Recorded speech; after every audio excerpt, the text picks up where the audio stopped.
second to get us live. We are live on YouTube, but I need about 30 seconds to catch us up to the feed. Okay, just let me know when. Satori, I like your background. Thank you. I'm on my mom's computer, so.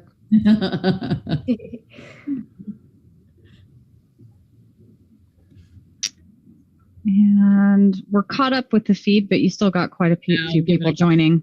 I'll give it a couple seconds.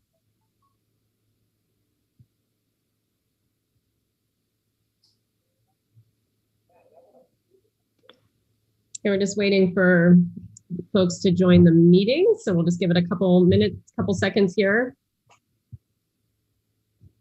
So, like, what do you think, Jenny? It seems like we're holding pretty steady. Yeah, I think we're good to go. All right, good evening, everyone. We are going to reconvene to open session. But first, before we do so, I would like to introduce Mariana, who will welcome our Spanish speakers this evening. Hola, buenas noches. A los que deseen escuchar esta reunión en español van a tener la opción seleccionando una burbujita abajo que dice Spanish. Y los que prefieran en inglés lo dejan en English. Muchas gracias. Thank you, Kelly. Thank you. All right, now we will start our meeting as usual with the Pledge of Allegiance. And just if you have a flag, please look at it. Otherwise, just look to the right and we will say the pledge together. I pledge allegiance to the flag of the United States of America and to the republic for which it stands, one nation, under God, indivisible, with liberty and justice for all. All right, now we're going to move into approval of the agenda. Can I get a motion? I move to approve the agenda. Thank you, Jeannie. And a second? A second. Thank you, Angie. Any questions or not questions, but any changes to the agenda? All right, Jeannie Fernandez. Aye. Lori. Aye. Jolie. Aye. Angie. Aye. Kelly. Aye. Jeannie Broom. Aye. And Satori. Aye. And Jeff, I don't see this evening. Okay. All right, now we're going to move into action items heard in closed session. Angie, can you give us our report? There was no action taken. Thank you. And now on to our discussion action items. We will first begin tonight with our education services. And our first item is consideration of approval of our COVID-19 safety plan for Annalee High School. Tony. Or a motion. This is an action item. Can I get a motion? I move that we approve the safety plan for Annalee High School. And a second? I'll second. All right, thanks, Jolie. And now Tony. So good evening, everyone. The first three items that you have tonight are actually the COVID-19 safety plans for all three of our schools. In order for us to open on our projected opening date for hybrid, which is April 12th, the board must approve the COVID-19 safety plans for each of the school sites, and those must be posted on our websites and given to parents at least 5 days before our opening. So we're bringing those to you tonight for your consideration. There's a lot of information in those COVID safety plans, and there's accompanying documents.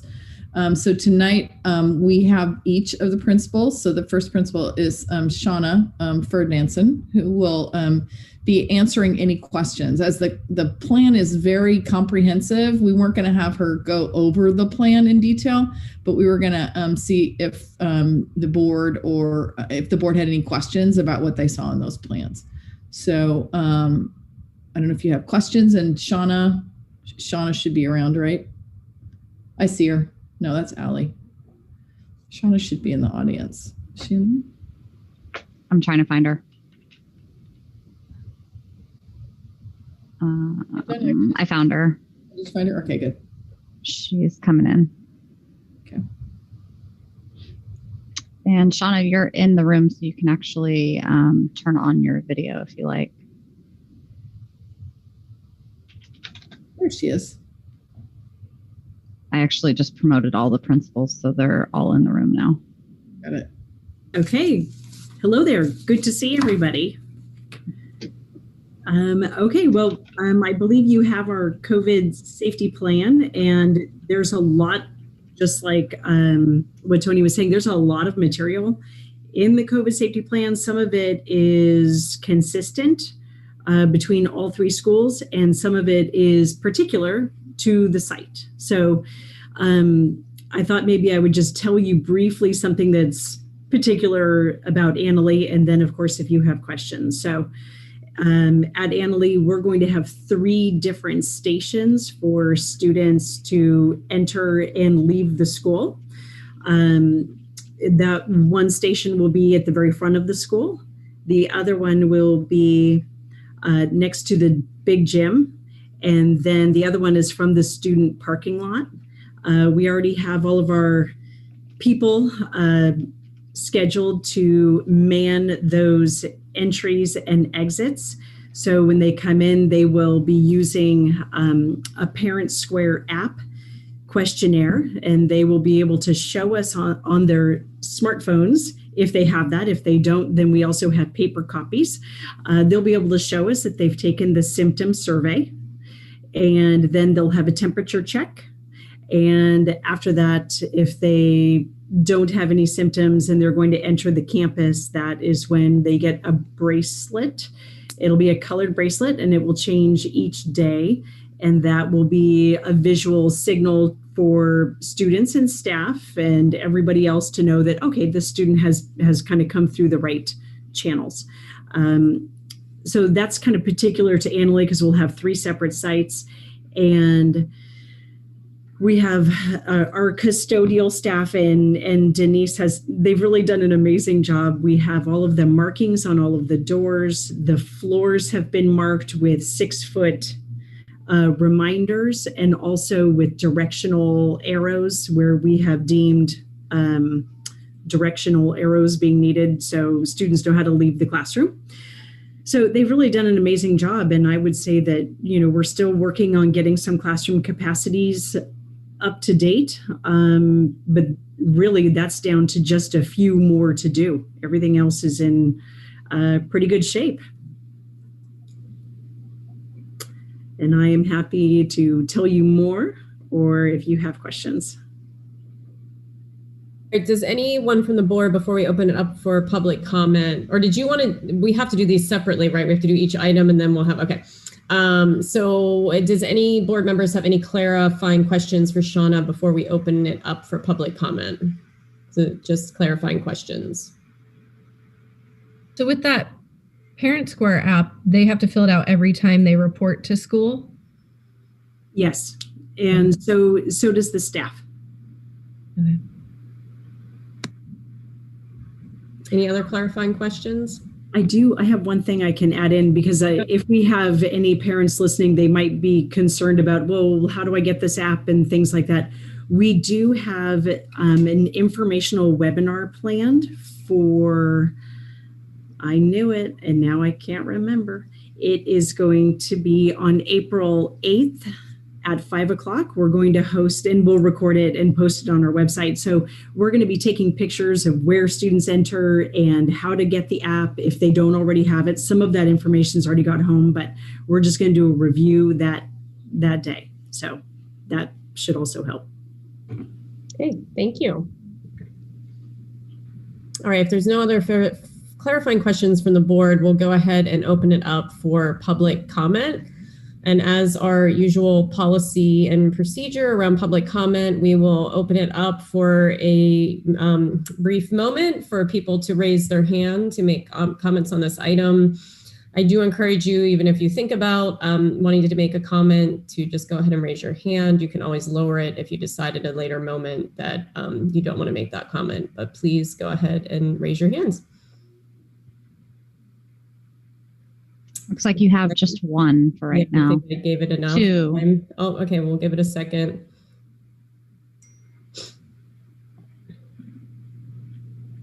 All right, we'll take Susan and Chris, and that will be the public comment for this item. Do you want to just go ahead and bring them in at the room at the same time? Yep. We're doing 3 minutes, right? Board, since there's only 2 speakers, are we good with 3 minutes? Okay, yep. All righty. And sorry, I just lost my person. Susan, you have the floor. Chris, could you go ahead and mute yourself, please? Hi. I don't need 3 minutes. I'm glad that the kids are going to have the opportunity to go back to school because I think that in-person learning is extremely important. I'm just wondering if these requirements were something that the schools in the district put together based on what the state is requiring, or if our levels are, it seems like these kids are going to be flowing through like a herd of cattle. And I think that that is unfortunate. And I'm just wondering how much of this is required by the state versus what the district and school is asking for. Thank you. Thank you. And why don't we take the other speaker and then we can answer all the questions at once, both the questions at once. If that works for you, Shauna. And Chris, you now have the floor. Sure. So if you're taking questions, then I'll sort of modify my comment. First of all, thanks so much for all your hard work and getting this done and getting it out there. Chris, can I just interrupt you for 1 second? It's not just questions. If you just have a comment, that's fine too. Yeah. Well, I have a question too. Okay, So thank cool. you. Yeah. So my question really, I'll focus on that, is really having to do with 2 things. You know, obviously, the elephant in the room with children is the asymptomatic infections. And so you're doing what you can to sort of prevent that. Clearly, there's nothing that's going to be able to get us to detect asymptomatic infections except for testing. So I'd like to know what is within the plan or what is being discussed presently with requiring some level of pooled testing, perhaps randomized testing, because, you know, frankly, that's really very, very important in terms of stopping the spread among this population. So that will be all I'll say for my question.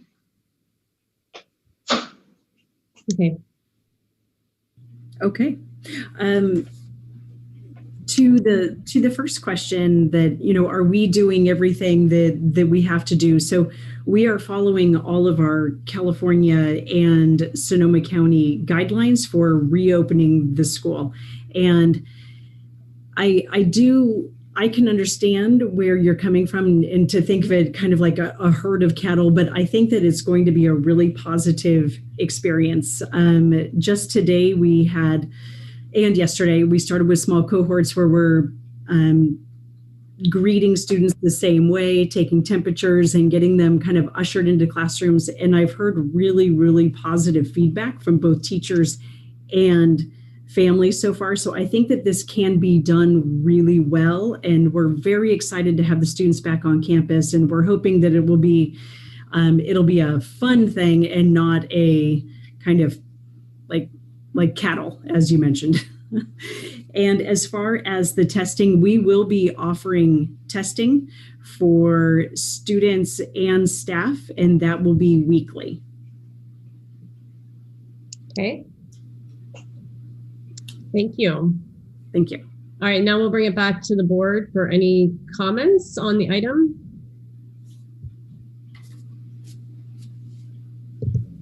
All right, let's go ahead and vote. I have a comment. Yep.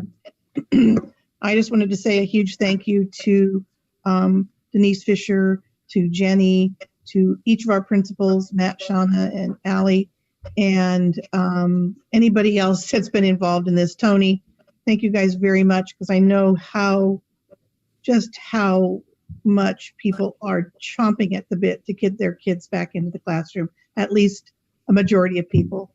So thank you guys so much. I just, from the bottom of my heart, I really appreciate it. And I think you're right. I think kids are going to be so excited to be back that they're going to do whatever it is they need to do and they have to do to toe the mark and be able to get back in the classroom. I do want to just mention that according to the information I have, we will be the first secondary school or high school to actually open in our county. Thank you. Any other questions or comments? All right, Jeannie Fernandez. Aye. Angie. Aye. Julie. Aye. Lori. Aye. Kelly. Aye. Jeannie Broom. Aye. Satori. Aye. All right, thank you. So now we will move on. Thanks, Shauna. So now we will move on to our next item, which I believe is our safety plan for Molino High School. All right, Matt, or we have to motion, sorry. Can I get a motion? So moved. Thanks, Angie. And a second. I'll second. I'll see Lori. I think Lori got a little in first. So Angie's first and Lori's second. All right. Tony, do you need to introduce this item or do you want Matt to just take it away? This is the COVID-19 safety plan for Molino, and we can let Matt take it away. All right. Thank you. Okay, go ahead, Matt. Good evening. Well, try to keep it brief. Shauna, I think, laid it out pretty well there. Instead of 3 entrances and exits, we have 2. We don't have indoor hallways, so we're not looking at the directional markers that you often see, maybe like in grocery stores and places such as that, since we're almost exclusively outside for our movement between classrooms. Other than that, I would say that Shauna covered it pretty well, but I'm happy to answer any questions that anyone may have about Molino's COVID safety plan. And I am one of those parents that is chomping at the bit to have their kids return to school. Mm-hmm. Any clarifying questions for Matt? All right, let's open it up. Real quick. Yeah, go ahead, Angie. So are all 3 of the schools going to have the Parent Square app in that? Correct. Yeah. I know about the Parent Square app. It's through our Aries student information systems. They're tied together, and basically every parent and every student has an account. We've invited them to activate their accounts. So if you haven't done so, families at home, please do so. And if the student can't take it or doesn't have a device to take it, they can take it on their Chromebook, and their parents can take it for them. Awesome. Right. Good question. Thank you. Any other questions from the board? All right, let's go ahead and open it up for public comments. I see Leah Woody and a couple people are raising their hands, so we'll give it a couple moments here for people to raise their hand. And again, just as a reminder, if you even think you want to make comment, just go ahead and raise your hand, and then you can always lower it if you don't then want to make your comment.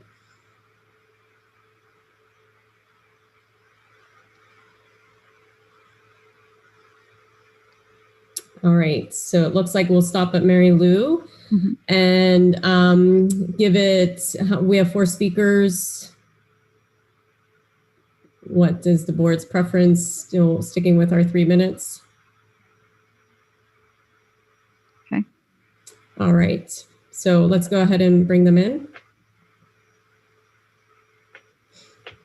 I'm going to bring all 4 of you in. Perfect. With the first person being Leah Woody, second Robin Leone, then Gillian Hayes, and rounding out with Mary Lou Saldana. Leah, you have the floor. Yeah, hi. Yeah, this question actually is to Jenny specifically. I know we spoke about Parent Square. My job really, the work that I do at Laguna and El Molino really involves communicating with parents and students. So I'm wondering if we could actually, I don't know how many people know enough. And so I'm wondering if the board could, or if you could schedule a training. And that is my thing, because I've looked at Parent Square. I've created an account, but I want to know more, and I want to know how to utilize it. Kind of like a yeah. That's it. All right, thank you. Who are we taking? Next speaker is Robin Leone. Good evening.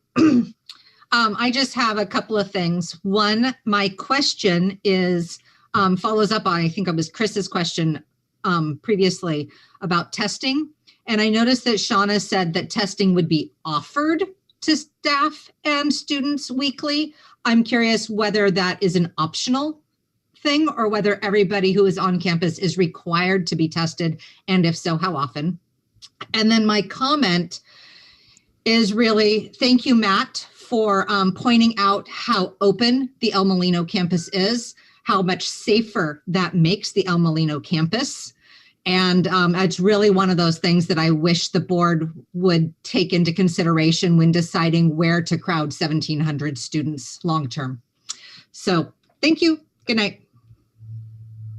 Thank you. Next Kelly, speaker. would you like me to wait till the end to answer? Yeah, just say if you don't mind, Matt, is that okay? No problem. All right, thank you. Next speaker is Gillian Hayes. You have the floor. Great, thanks. I appreciate the superintendent and the principals working on these reopening plans. It's very important when I think about my daughter coming back her senior year to have a month, maybe 2 months to say goodbye to the school that the majority of you voted to close. It's very important that she gets that opportunity. And with that being said, and with what Ms. Leone just said, I urge the board to reconsider. We have another topic on the agenda tonight. I'll speak on the grants and the funding that has come in. You need to rethink your vote. You need to think about the students' needs and not facility needs and small budget cuts that can be made. I'm very glad this COVID plan is in place. I'm very thankful that our students have an opportunity, but how's that going to be on campus for 2 months? The last 2 months with no real transition because we're shoving everybody in a couple months on one large campus that they feel no connection to. She's involved in leadership. She's the FFA vice president. She's a 4-H president. She's in sports. She's involved in all of these things, and there have been no connection with the Annalise students yet. I think to Ms. Robbins' points, starting in August, we don't know that COVID's going to be gone. So the plan that Annalee has now for the existing students to add 556 students, I want to see what that looks like. And where is that status? Because frankly, I think it's a poor choice. I think you should use the funding. You should keep both campuses open and do a more thoughtful consolidation process, a more thoughtful COVID safety reopening plan for the fall, and rethink your vote, please. No rebranding, no consolidating. Please revote and do the right thing for our students and our staff and our community. Thank you. Thank you. Our next speaker is Mary Lou. You have the floor. Thank you. Good evening. It's Marilu Saldaña, El Molino High School school counselor. I wanted to say I appreciate all the work that the El Molino administration is doing to reopening the campus for El Molino.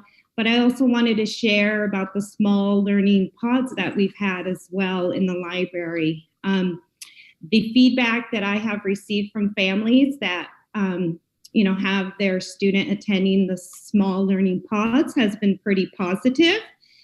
Very appreciative of having the opportunity to at least be on campus twice a week. So that's really important in that feedback as well. But I also wanted to address that the communication was very well thought out for our families at El Molino. I also was involved in translating the information to the Spanish-speaking community. My question regarding Parent Square and the new form of communication, does that allow you to have like some kind of translation, or for families that are Spanish speaking, are they able to like have a Spanish format of the program? I'm just thinking it's really important that we be inclusive, just like El Molino did for its Spanish speaking families to reopen El Molino back. So that's just my, short comment, but I really do support and support the administration at Molino. So thank you. Great, thank you. Matt, do you want to answer any of the questions? Sure. I guess it's Robin, your question about the testing. No, it won't be mandatory. We'll be offering it to all students and staff on a weekly basis. So it'll be available for those who do want to be tested each week. And if I can just chime in about testing, it is a requirement for athletes to be tested. So in order for them to participate, they have to go through testing, but everybody else is optional. But not all are athletes. Correct, for indoor sports play. My apologies. Thank you for the clarification, Matt. I saw Angie was getting ready. Thank you. And then I think I can answer Mary Lou's question with respect to the parent square. It's fully integratable. So as long as the parent's language is checked marked in Aries correctly, they will receive correspondence in whatever language their preference is, Spanish all the way up to 42 different languages. And I do want to just mention, I know Shauna mentioned, and I don't know what date they're doing, but we're looking at Wednesday, April 7th at 6 o'clock for our webinar for our community and families. And then I think we'll just take note. I don't know if anyone wants to address the comment around training for the app for families. Thank you. So with respect to training for the app for families, I'm not entirely sure how I would go about doing that. I'm happy to do it. As far as training for staff, I sent out information with respect to how to receive training. It's either you sign up for a webinar or you can do self-paced training. I will resend that email. I know people are very email fatigued, but the emails that I send do actually have information when we push stuff like this out. So I don't have any expectation that people will just figure it out on their own. As far as it from the parent perspective, I have it for my daughter's school, and it is very easy friendly. You can download the app onto your phone and you get the push notifications just like you would if you're getting an email. And you do not have to download the app. You do not have to sign up for Parent Square. You will just receive that information by email. You can choose to digest the information so you don't get barraged with 52 emails or posts from us. You can get one at the end of each day. So I can definitely put some stuff on the website with respect to training, and then I will send out additional staff information on where they can go get training. And then same goes for teachers. We weren't expecting teachers to adopt this new program kind of midway. This was really a way for us to better reach our families. And Jenny, maybe there's a way that you could work with Sean, and I'm not sure. I haven't heard from Allie yet if she's going to be doing some sort of a webinar, but maybe we could either put some slides in, or you could attend if you're available. I would love that. So please invite me to your parent night, and I can certainly take up a couple slides just explaining the importance of this particular app. And one of the biggest reasons was it allows us to do contact tracing and see who's asymptomatic. Thanks, Jenny. All right, thank you. Any other comments or questions from the board? Angie? I just noted, the Parent Square, if you already have it, it looks like it auto-populates. It just throws your children in there. And I know as a parent, my kids, when I'm pretty tech illiterate sometimes, they step in and teach. So I encourage a lot of the grown-ups in the audience to, your kids will show you how it works. It's pretty user-friendly though, because my younger kids use it. Okay, thank you. Oh, and Matt, when was the webinar for Elmo? Wednesday, April 7th at 6 p.m. Awesome, thanks. All right, let's go ahead and vote. So Jeannie Fernandez. Aye. Where is everyone at? Lori. Aye. Angie. Aye. And Jolie. Aye. And Kelly, aye. Jeannie Broom. Aye. And Satori. Aye. All right. Thank you. Kelly, if you don't mind, I had tech issues at the very beginning, so this may have been addressed, but I just wanted to say Jeannie did a great job with her community dance class last night. And if you haven't had a chance, you can still go dancing tomorrow night at 6 p.m. with the dance company. Cool. Thank you. Thanks for my shameless plug. All right. Let's move on. Thanks, Matt. Let's move on to consideration of approval of COVID-19 safety plan for Laguna High School. Okay. And so same item for Laguna. And I see Allie is here. Yep. Let's get a motion in a second. Yep. Let's get a motion in a second. Motion. I'll move to approve the Laguna safety plan. Great. Thanks, Jeannie. And a second. I'll second. Thanks, Jolie. And now Allie. Oh no, she's frozen. It's frozen. Hi. Sorry, I don't have childcare and my husband's at work. Hi. Allie, why don't you go ahead and turn your camera off because you are buffering pretty bad. I think my Wi-Fi. Wait. I'm going to stop your video, Allie, to see if that helps.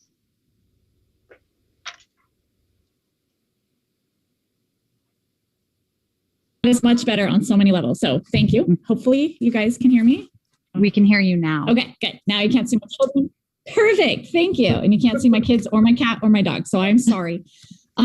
So I'll just go over what's different about Laguna. We only have one entrance. So we are limited in that. Besides that, we're actually really looking forward to it because it's going to give us an opportunity for Kimberly and I, who are our office manager, to greet every student as they come in. We have about fewer than 40 kids who are going to come back on campus who have said that they're going to come back. So that means we're really lucky. We get to have all of the kids every single day. They will only attend 2 classes in person per day, and then the other 2 they do on Zoom.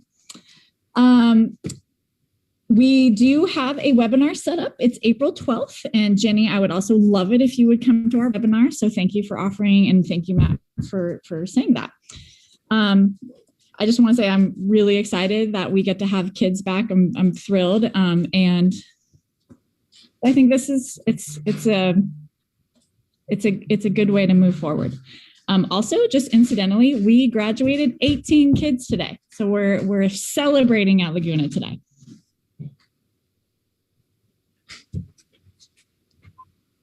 And that's all I have. Thank you. That's awesome, and Allie. Thanks. All right. So now we will move forward with any clarifying questions from the board for Allie. Okay, let's go ahead and open up for public comment. So anyone who would like to make a comment on this item, please go ahead and raise your hand.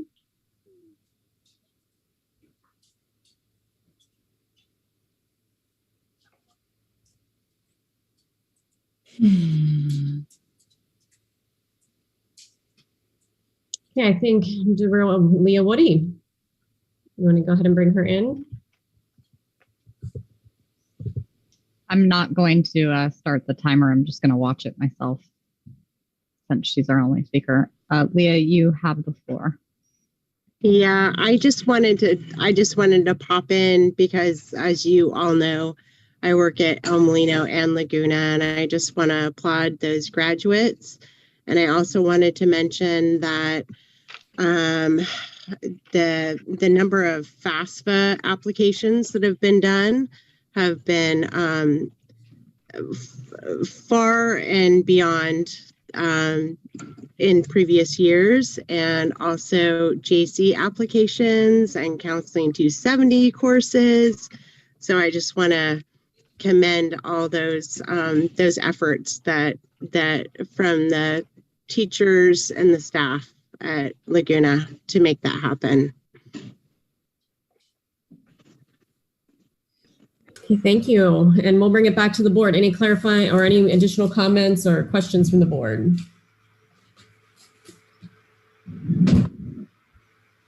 All right, let's go ahead and vote. Jeannie Fernandez. Aye. Julie. Aye. Angie. Aye.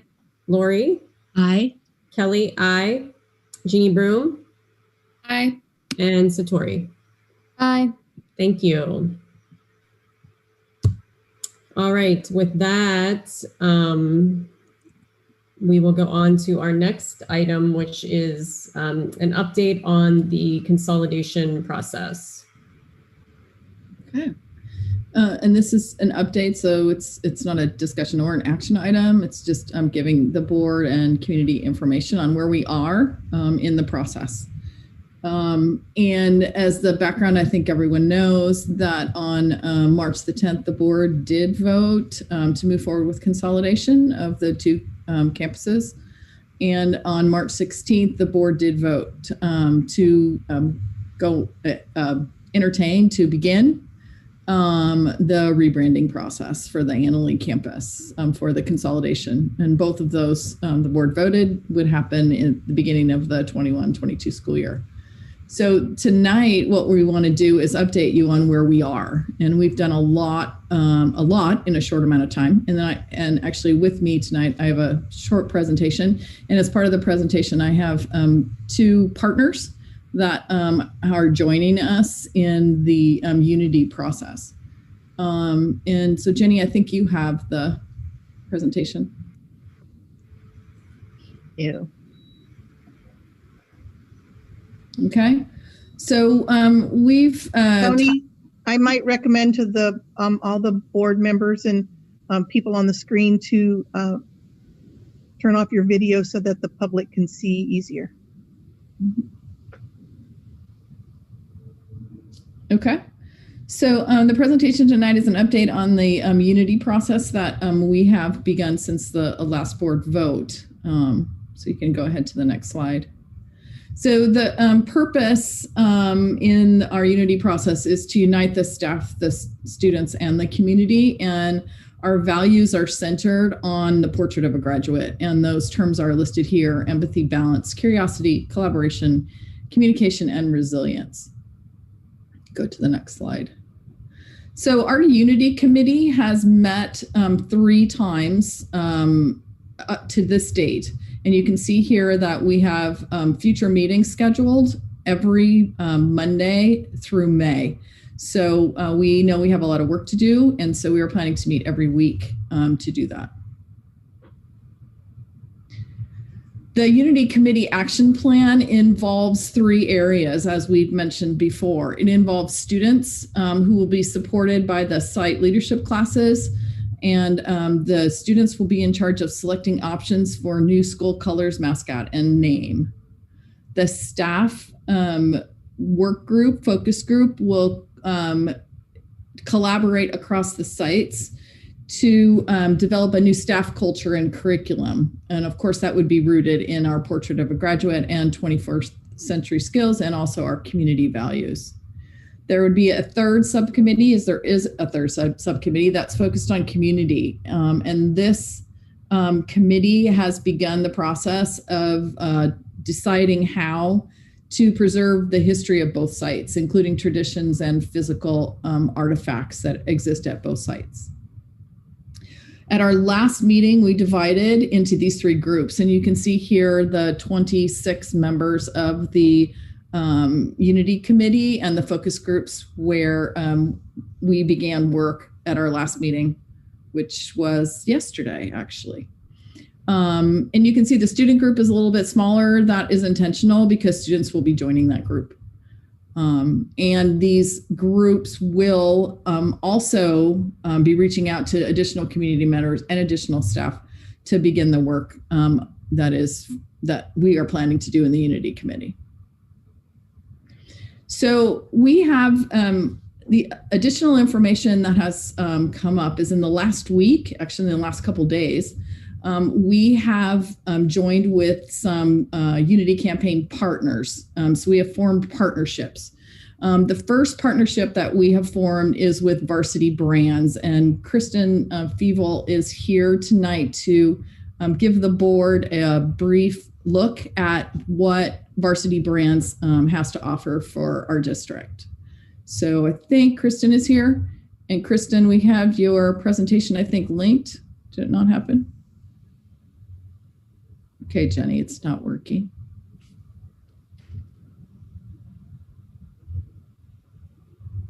Sorry, I was unmuting myself. I have to demote it down and get out of the little window box. I did this earlier. I tested it, and I'm so mad at myself. Right there it is. Okay. So Kristen, I'll let you go ahead. Hello, everybody. My name is Kristen Fable, and I work for Varsity Brands. That's the umbrella company for BSN Sports, Varsity Spirit, and Harf Jones. Just so you guys know and are aware, first and foremost, we know how difficult this transition is. It's hard on the community. It's hard on the students, the faculty, the staff, the board. Everybody suffers a little bit and a lot through all of this. And so we just want to let you know that when we approach this project with you, we do it with great empathy and great respect for everywhere you've been. We want to honor everything that you've done in the past, and we want to really be able to take the two cultures and help you guys to put them together cohesively to create something going forward that's going to be really good for your kids. I work across 8 different states. I do consolidations, but I live right here in California, not too far away from you guys. So work with new schools that are opening, consolidations, and controversial mascots. And so I'm kind of up to my ears right now in controversial mascots. Just to give you a background, this is not something that's new for us, and we really know the impact it has on your community, and we really want to respect that and honor you all in this process. If you want to go to the next screen.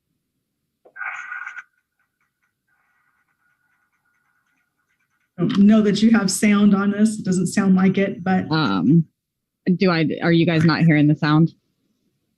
No. Hold on.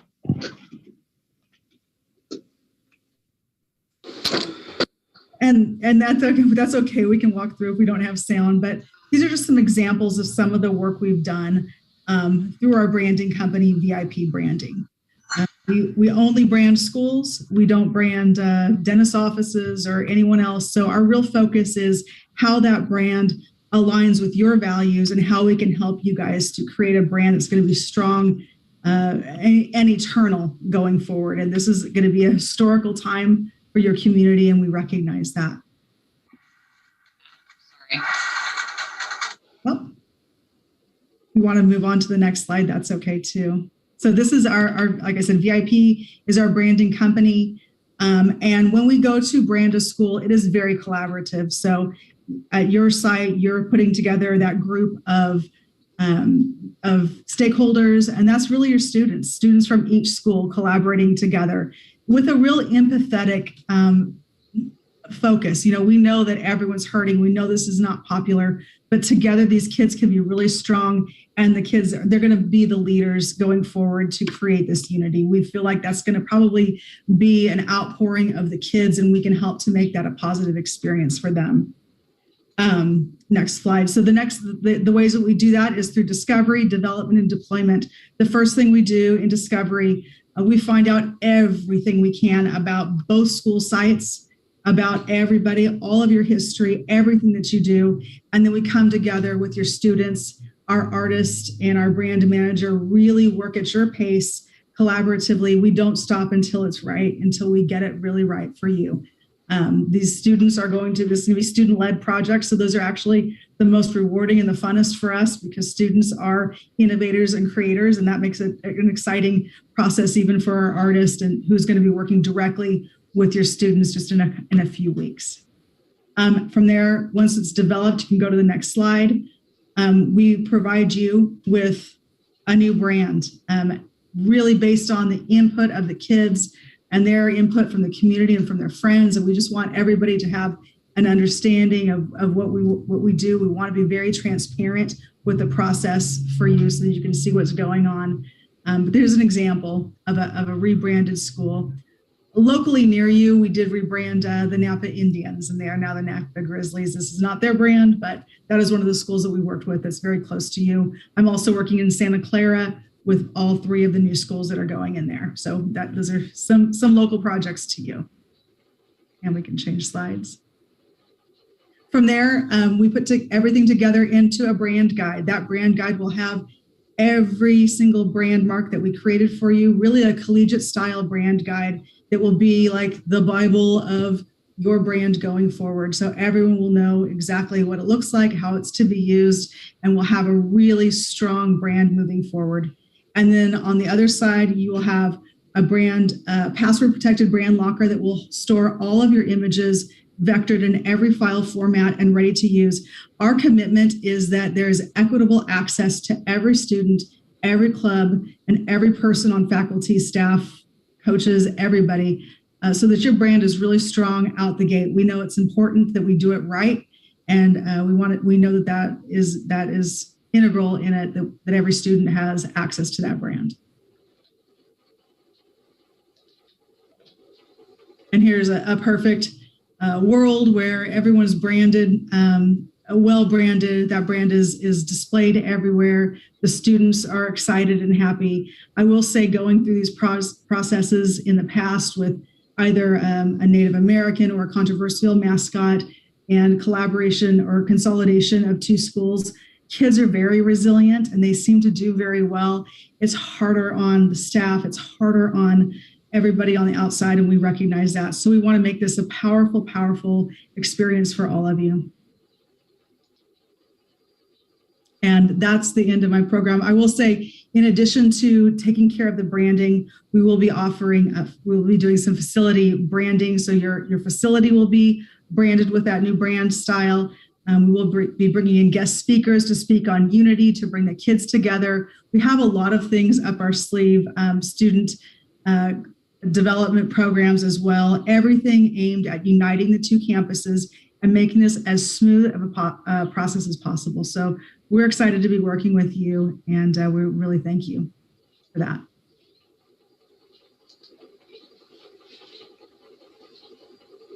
Sorry, I was muted.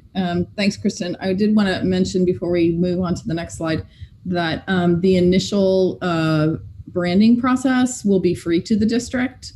We will be partnering with Varsity Brands for our uniforms, which we currently do, and also for some spirit wear and for graduation and yearbook. But the initial package is completely free to the district. Absolutely. Thank you. So another partnership that we have formed in the last week is with Leadership and Design. And before I introduce Carla Silver, who is one of the founding partners in Leadership and Design, I just want to say that this partnership is also free. We've received a grant from the Sonoma County Office of Education, and they will be supporting the initial phases with a commitment to also support continuing facilitation of our consolidation process for 18 months through all of next year. So I'll introduce Carla Silver. Carla, are you here with us? Yeah, I'm here. I don't know if I can share my video. I have to get permission, but I can speak if that's. I can also just talk. You don't really need to look at me. I can make that happen in a second. Okay. Well, first of all, I'm just really thrilled to be able to come back to do some work with SCO as the bigger entity, obviously, but in particular, here we go, with your school district and with Tony, who we've known for a while. So it's really great. I just wanted to introduce the kind of work that we're going to be doing, which is a little different than Varsity Brands, but I hope really kind of dovetails alongside it and aligns with it. And I actually can see us doing a little bit of partnership with Kristen along the way. But the work that we're going to be doing is really in some ways supporting Tony and the district office.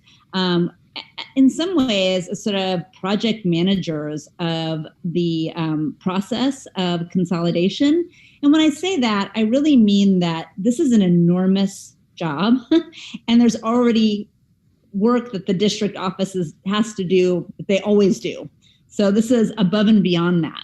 So we're just really here to be partners, both thought partners and design partners for Tony and the district, as well as the whole professional community and the student projects that aren't really part of the rebranding.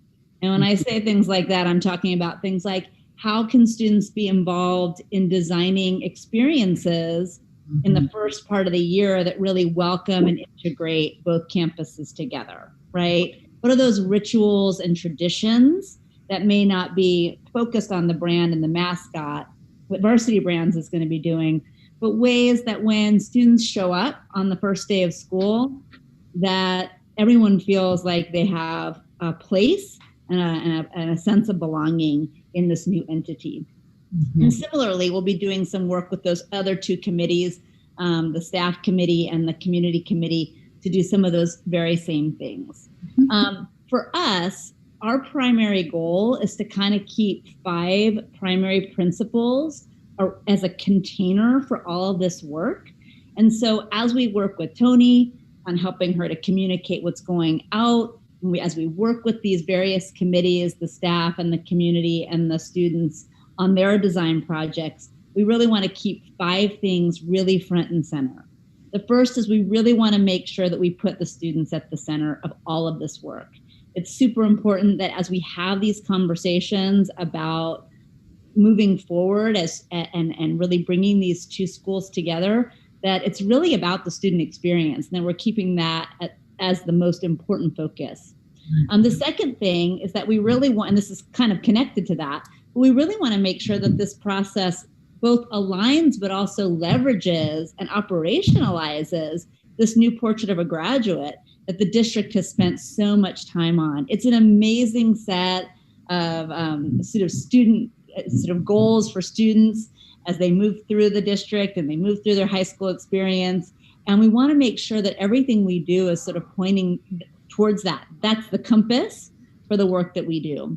Mm-hmm. We want to make sure that everything is focused on the long-term future of the district. You know, there's a lot of decisions that need to be made, and it's really easy to make a decision that feels really good in the moment, but how is it going to support the goals of the district for the long term, right? So we really want to try to make sure that the work we do is both thinking about the here and now, but also the long-term future of the district.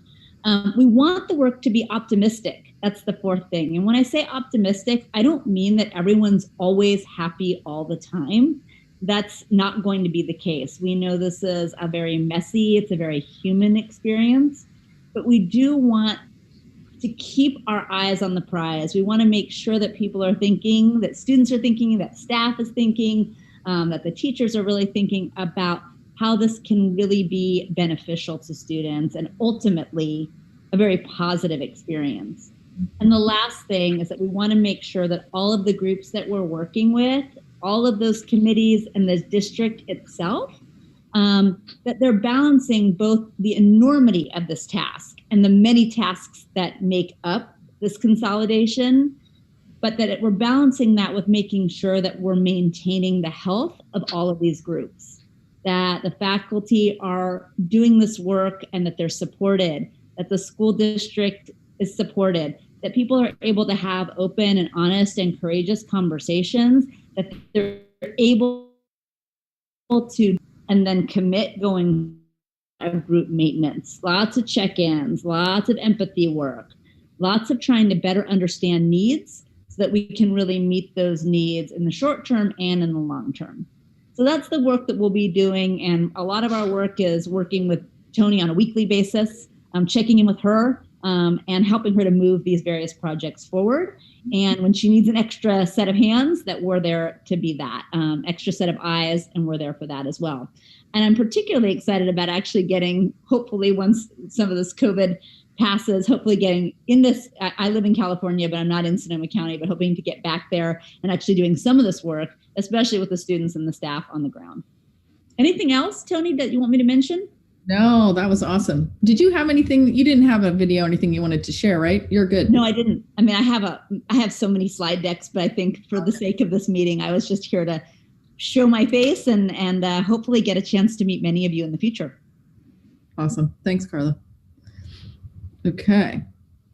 So that's the second of the two Unity campaign partnerships that we have. The third partnership that we are in the process of forming, if you can go to the next slide, is in the shape is in the form of the New School Partnership Grant. And we've talked about this before. I've given reports on this grant that we are in the process of formulating. But this grant, as a reminder, is that the CTE Foundation has partnered with the Link Learning Alliance and the Scaling Student Success, and also the Sonoma County Office of Education. And their goal was to bring tools and resources to local schools to support whole school transformation. The focus of this particular grant is operationalizing the Portrait of a Graduate, creating equitable processes and outcomes for all students, and offering integrated high quality college and career pathways. You can go to the next slide. So people asked about this grant and what happened with this grant and why is this grant here now?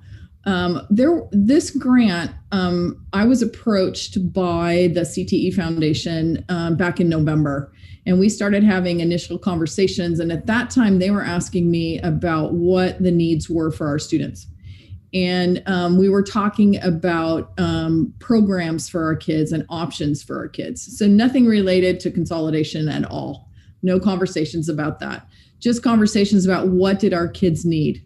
What did all of our kids in the district need? After that initial conversation, they contacted me and said that they were going to start a grant program and that grant application was being released. That grant application was released in December, and we submitted our application for that grant in January. There was a follow-up interview after the application that happened on the 26th of January. And then they notified us on February the 2nd that we had been awarded the grant. The first steps in the grant process was to convene a planning committee. And we have convened a planning committee. And actually today we've met and expanded the number of teachers and staff on our committee.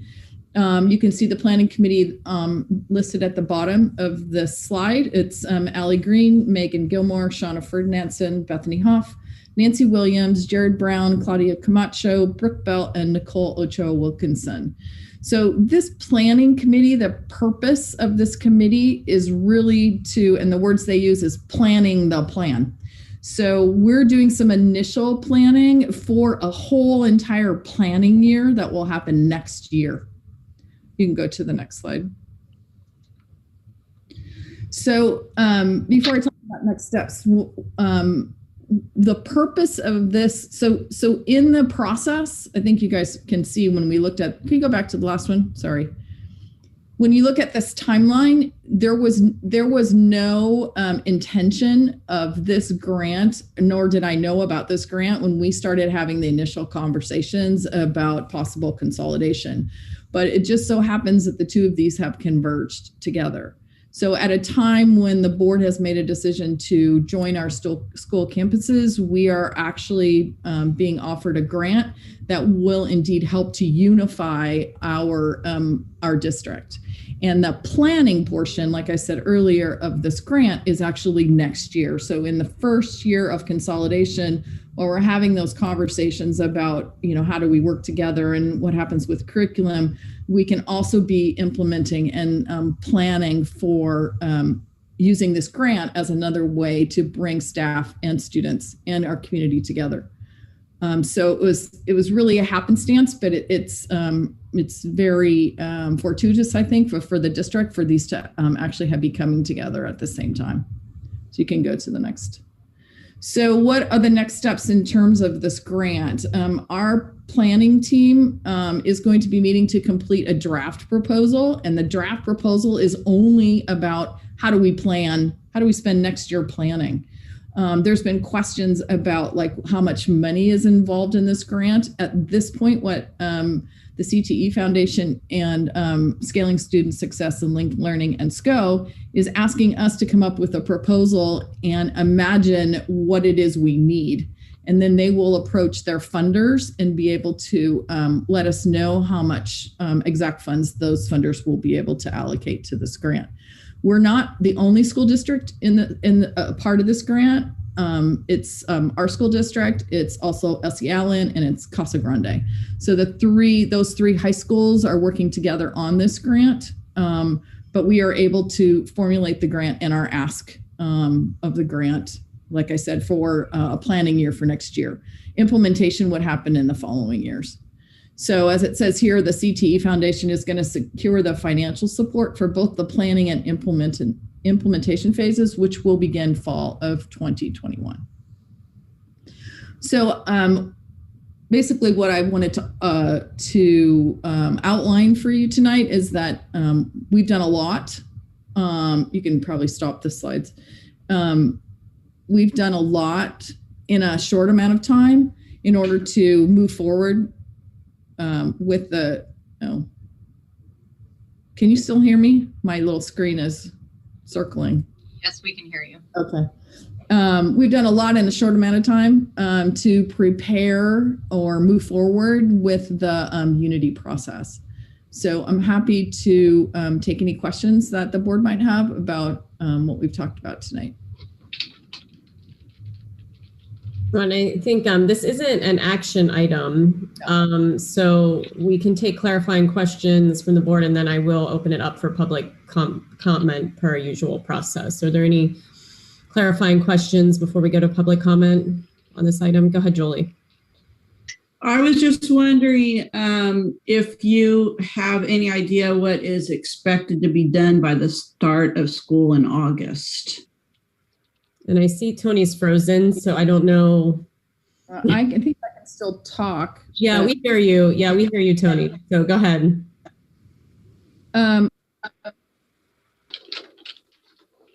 Oh, we just lost her. Well, maybe, do we want to just go to public comment then, and then we can bring it when she gets back in, then we can bring it back after public comment and ask any questions. All right, we'll open it. We'll go ahead and open it up for public comment on this item. So again, this is your opportunity to please raise your hand. Again, I encourage everyone from the public, even if you think you may want to make a comment on this item, it's better to raise your hand now because we will cut it. We do take the speakers who have their hands raised now per our policy with comment cards. So you want to go ahead, I'll give it a second here.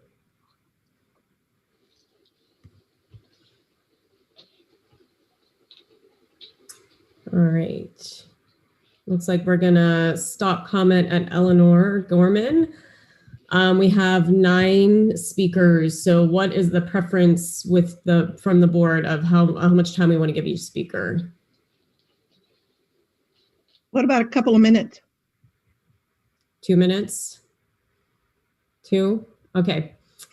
All right, let's go ahead and start bringing the speakers in. Jenny. Hold on. I gotta get my 2-minute clock queued up. 1 second.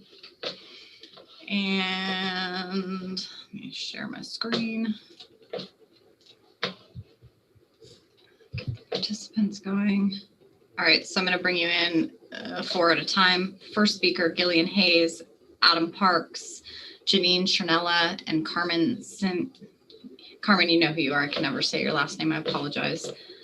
And Gillian, you have the floor. Okay, just curious, how long does a rebranding process normally take? Varsity is very expensive. I've used them for youth cheer, and I'd love to know how much this cost is going to be. For all these partners involved, have any of you ever worked with 2 rival high schools combining into one for unity and rebranding? Because if you haven't, there's going to be a lot to learn. How do you propose to create unity in 4 months, most of which is during summer and kids aren't even in school? You're not thinking, board. Slow down.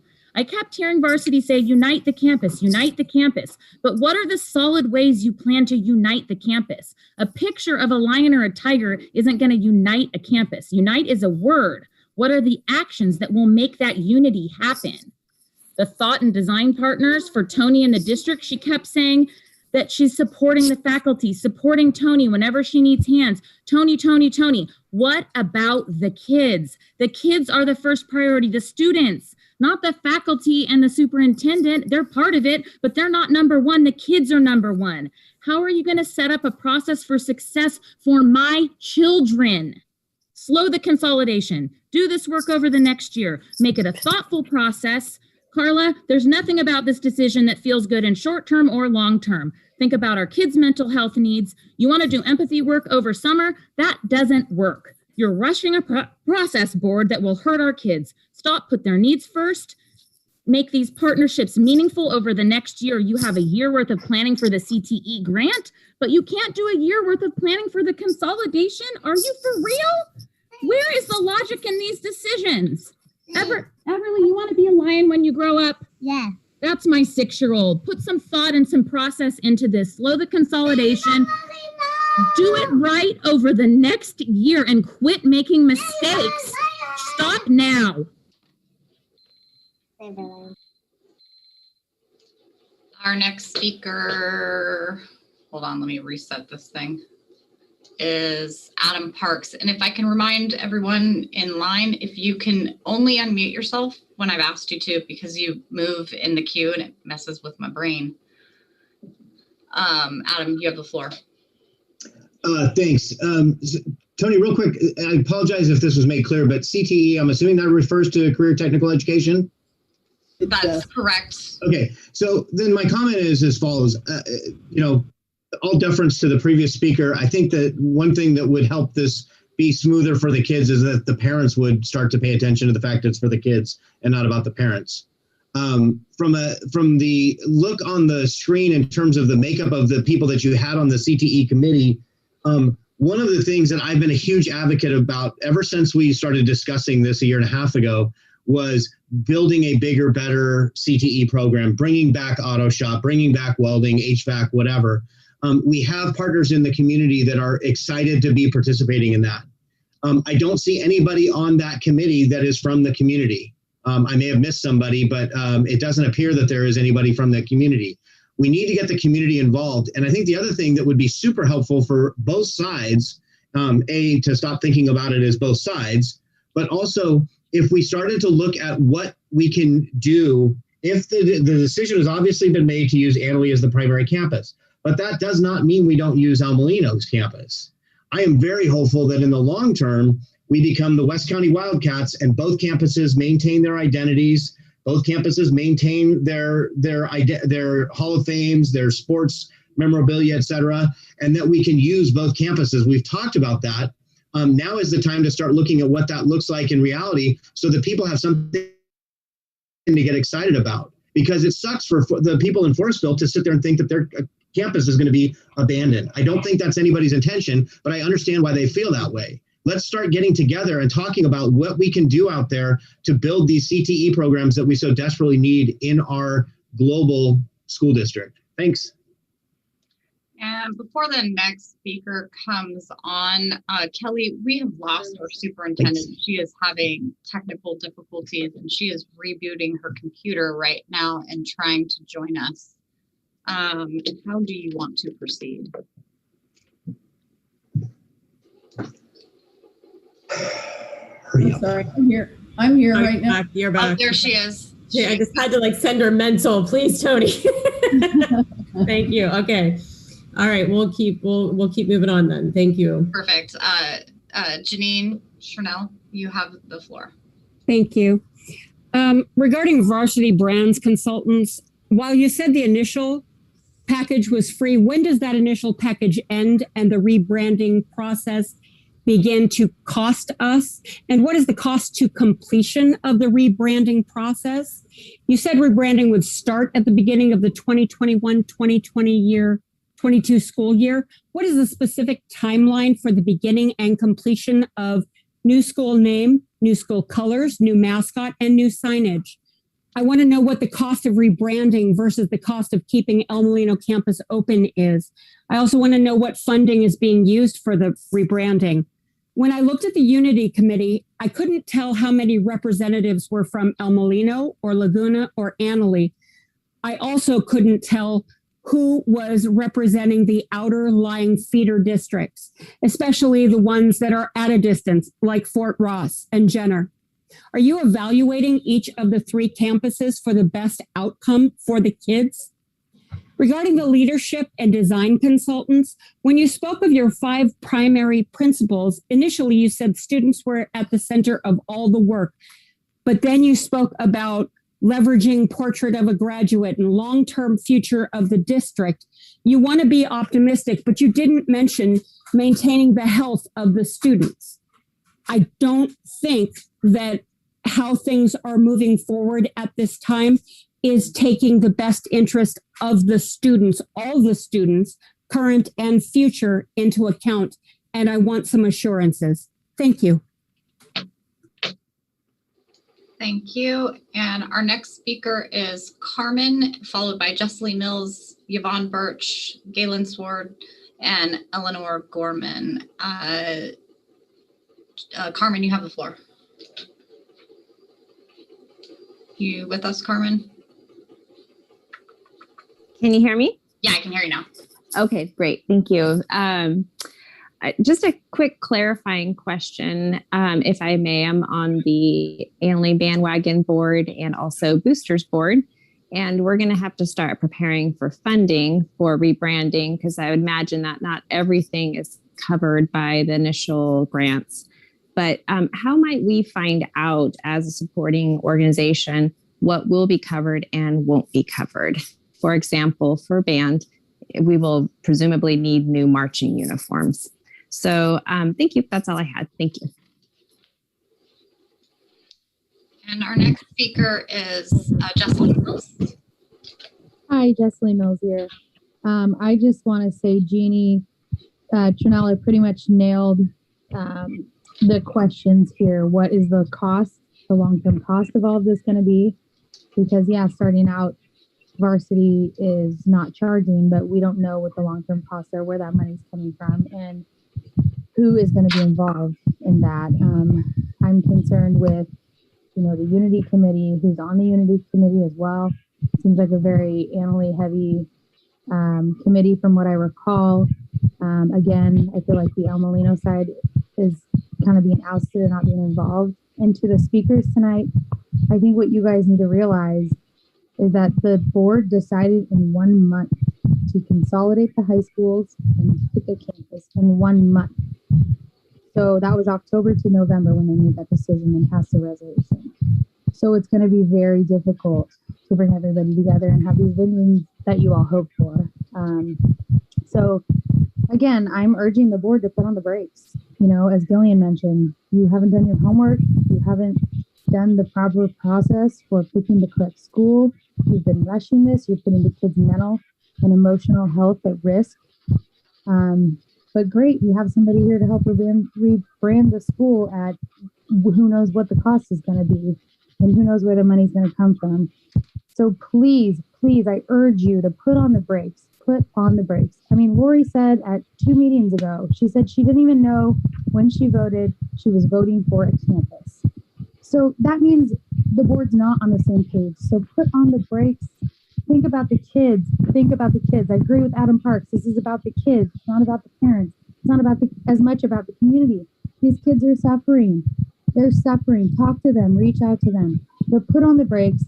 Let's have this consolidation conversation over the next year and do it the right way. Thank you. And our next speaker is Yvonne Birch. Hello, can you hear me? We can hear you. So again, I'm going to reiterate what the last speaker spoke about is consolidation was okay, but not which campus we were consolidating to.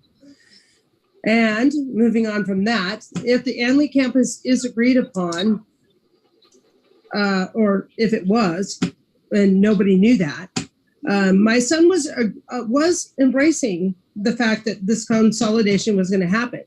He and his best friend visited the Anley campus, and they're like, we're going to get lost on this place. My son will shine in athletic skills on either campus or both campuses, but I worry about him being supported in academic skills. He is a mechanical young man, as am I and my husband. He is my grandson and my son. And his sister is also my granddaughter and my daughter. I realize that both of my grandchildren can qualify for other grants on other campuses. I would like them to be able to go to a school that is going to embrace them and not have to take them to private school, because they both can go. Adam Parks, I'm a tradesperson.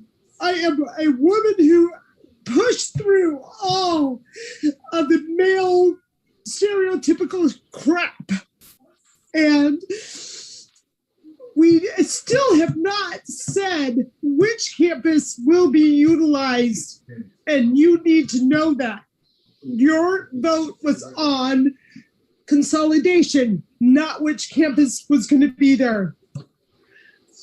I have been featured in women who have pushed through male typical jobs because for your comment. I could do this stuff.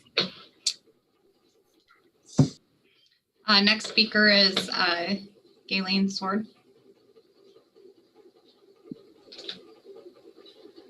The decisions that are being made by this board are unbelievable, and the chaos that is being created in this community is possibly beyond repair. The confusion is even among the board members that don't know what they're voting for.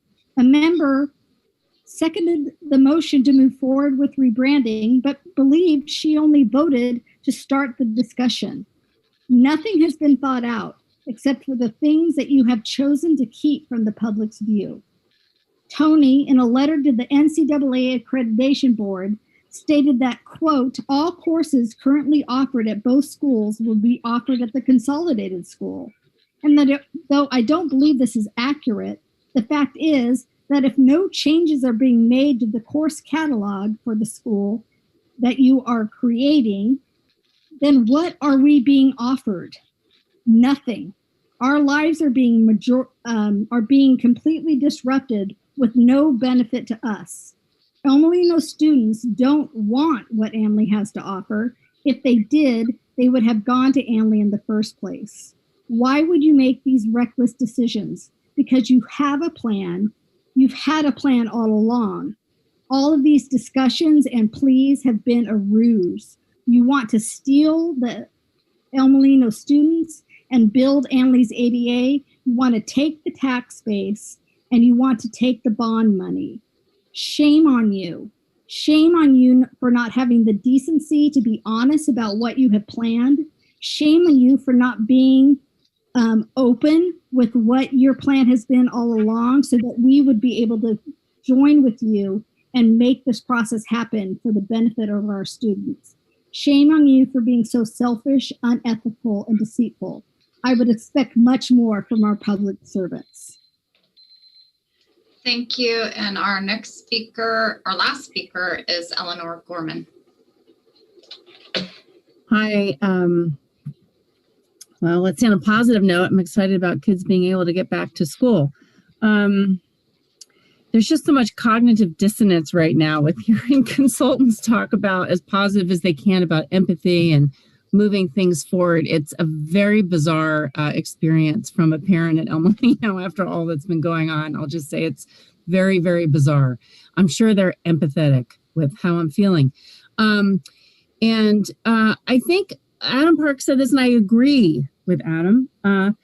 The kids would have an easier time, I'm sure, if the parents were having an easier time, et cetera, et cetera. And why aren't the parents having an easier time? Well, in addition to just not really wanting these changes, no one has really taken the time to present us with why we should be for these changes. And I have written to the board about this. If you don't communicate with people, If you're not open, if you don't communicate, everyone makes up in their mind why you're doing what you're doing and et cetera. And there really hasn't been much of an attempt to get people from the Elmo feeder areas excited about this apparent new vision that someone has. You know, we're giving up our beautiful campus here during a pandemic to go in a more crowded area.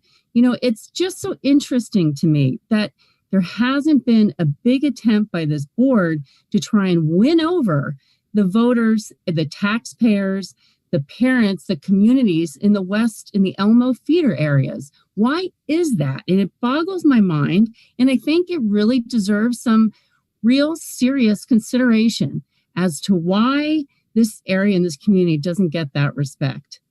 You know, that would make me feel a lot better. Thank you.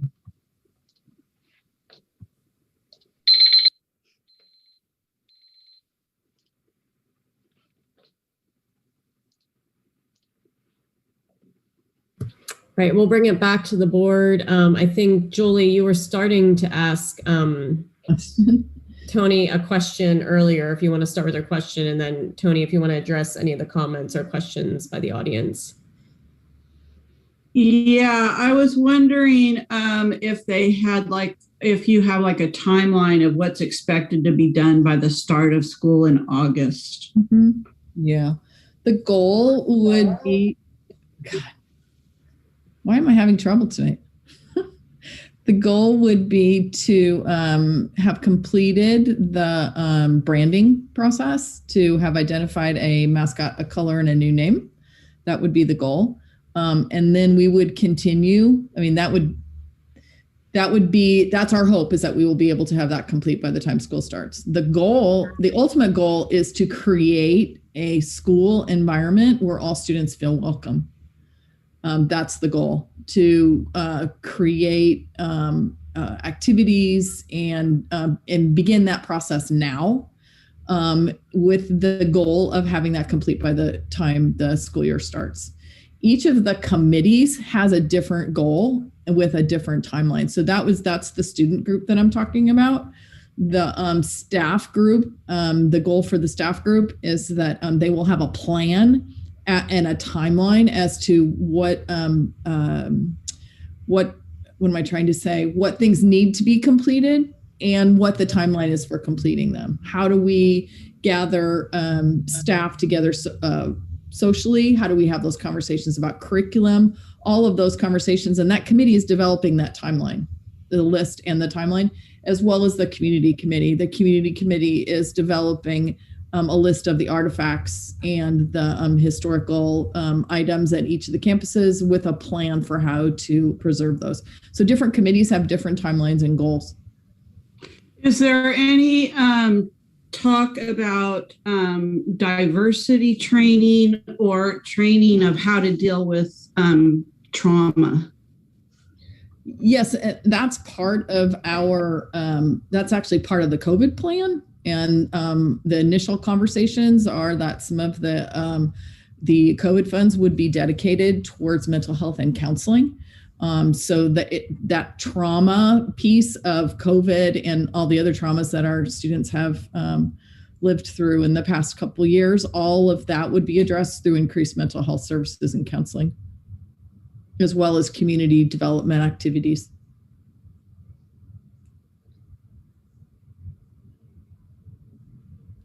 I know there were a couple questions about the makeup of the group. As I'm looking at this group, there are, I don't know if I can actually count them as I'm looking at it, but there was an intention, a very specific intention to make sure that there were equal numbers of both classified and certificated staff on these committees.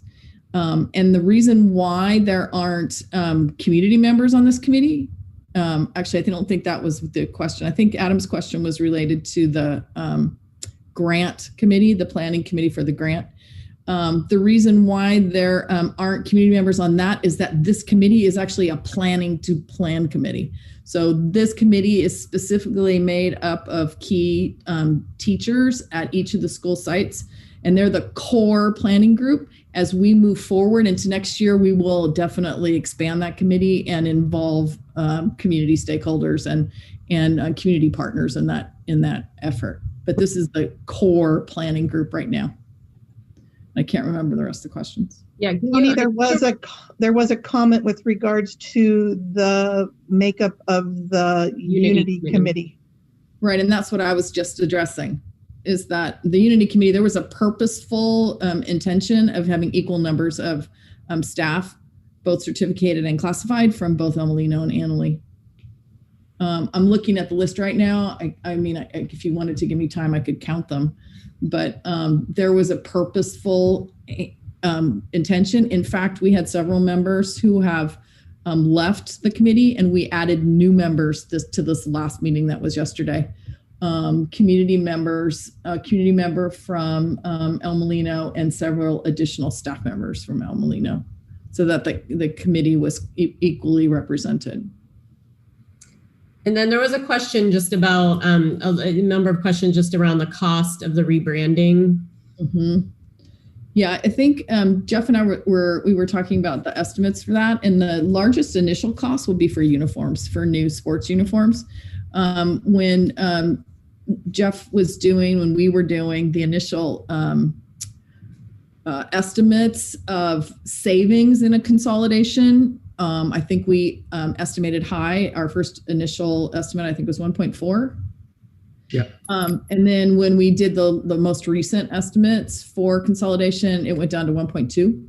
Now we don't anticipate, I mean, we certainly don't think that 200,000 is going to cover all of the costs, but certainly some of the costs of rebranding, at least in the initial uniform, will be covered by that a cushion that was put into that estimate.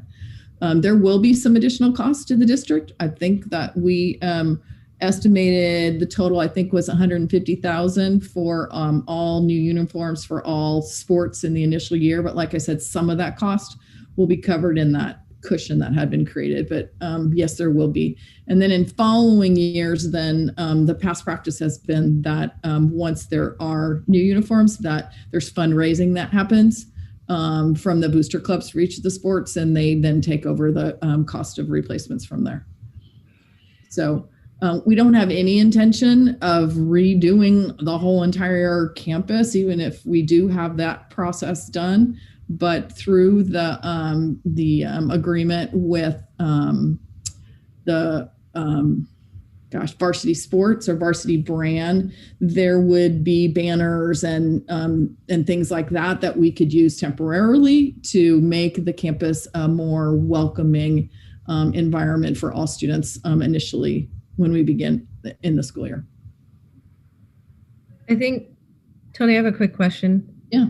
I think it was Carmen Sinajani that mentioned something about band uniforms. Do we know how many other groups that need uniforms, and was that included in that cost for uniforms?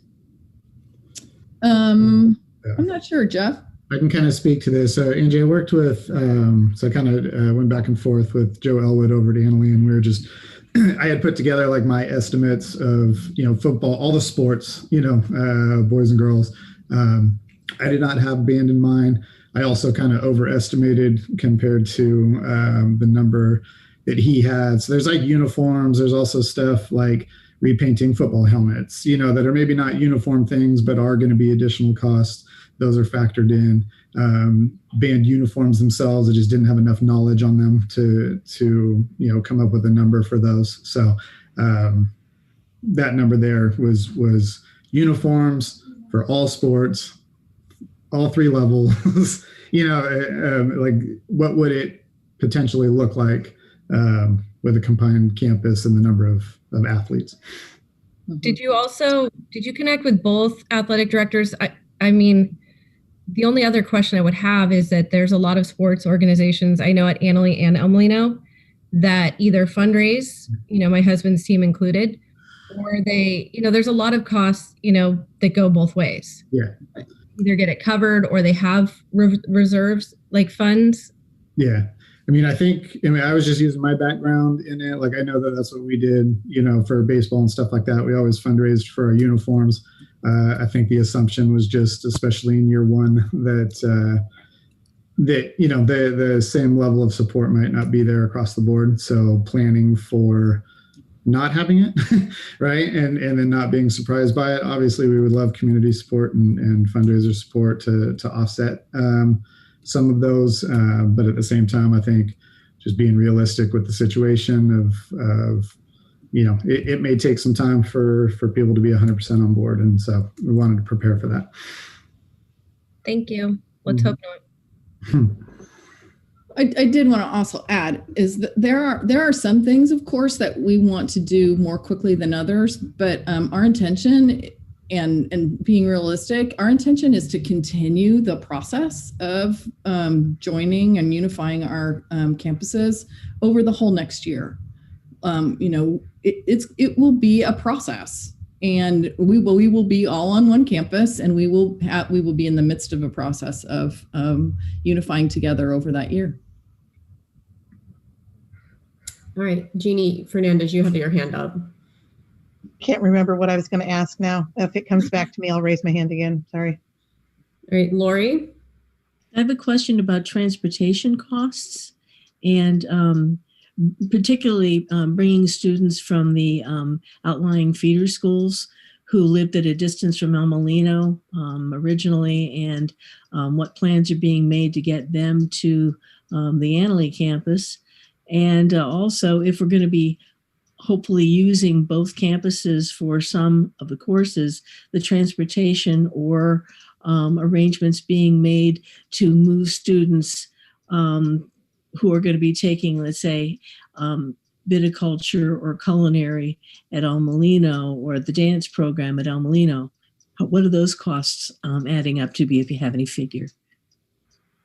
I have a meeting with the head of the JPA. We've had some initial conversations, but we are meeting Tuesday to go over specific costs. He didn't think there would be a significant increase, because literally what we're doing is we're adding from El Molino to Annalee. We're adding that piece because we currently continue to offer the bus routes that go to El Molino. And then we actually do have a bus route currently that goes from El Molino to Laguna. So in some cases, it's not a huge addition. There will be more buses going all the way to Annalee, and they won't be stopping at El Molino. And we are also investigating what the cost would be of a bus that could go back and forth between the two sites in the morning or in the afternoon.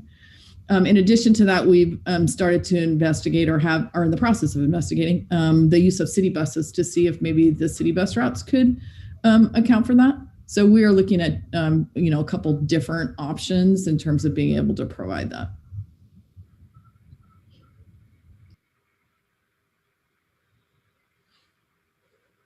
Any other questions? Well, I think, Tony, from my perspective, I know we've talked about this at our past couple meetings, just keeping kind of the Unity process update on the agenda, I think is really helpful to get updates. And, it might be helpful because I know a lot of questions are coming up just around the timeline and the cost, just, whatever we have by April meeting to kind of do that backwards mapping. If, I forget what the exact first day of school is, but August 18th, we'll just call it, and kind of showing that timeline backwards and around key decisions and benchmarks, I feel would be really helpful just for the board to be able to see and stay in touch with what's happening. Because I know I appreciate you're moving very quickly to get all these pieces in place, and I know you're doing a lot of work behind the scenes. So this update was helpful. Great, thank you. Oh, do you remember your question? Yes, I do. Has there been any thought given to having the buses not housed at the current Annalee site and possibly moving them elsewhere so that we have that space maybe for parking or what have you? I think we've talked about that. That's also something I can talk to Chad about at our meeting on Tuesday.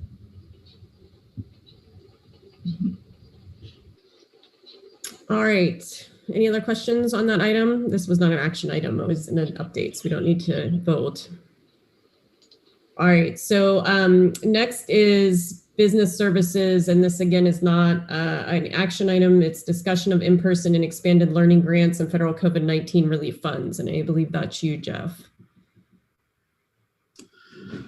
All right, I'm going to share here real quick.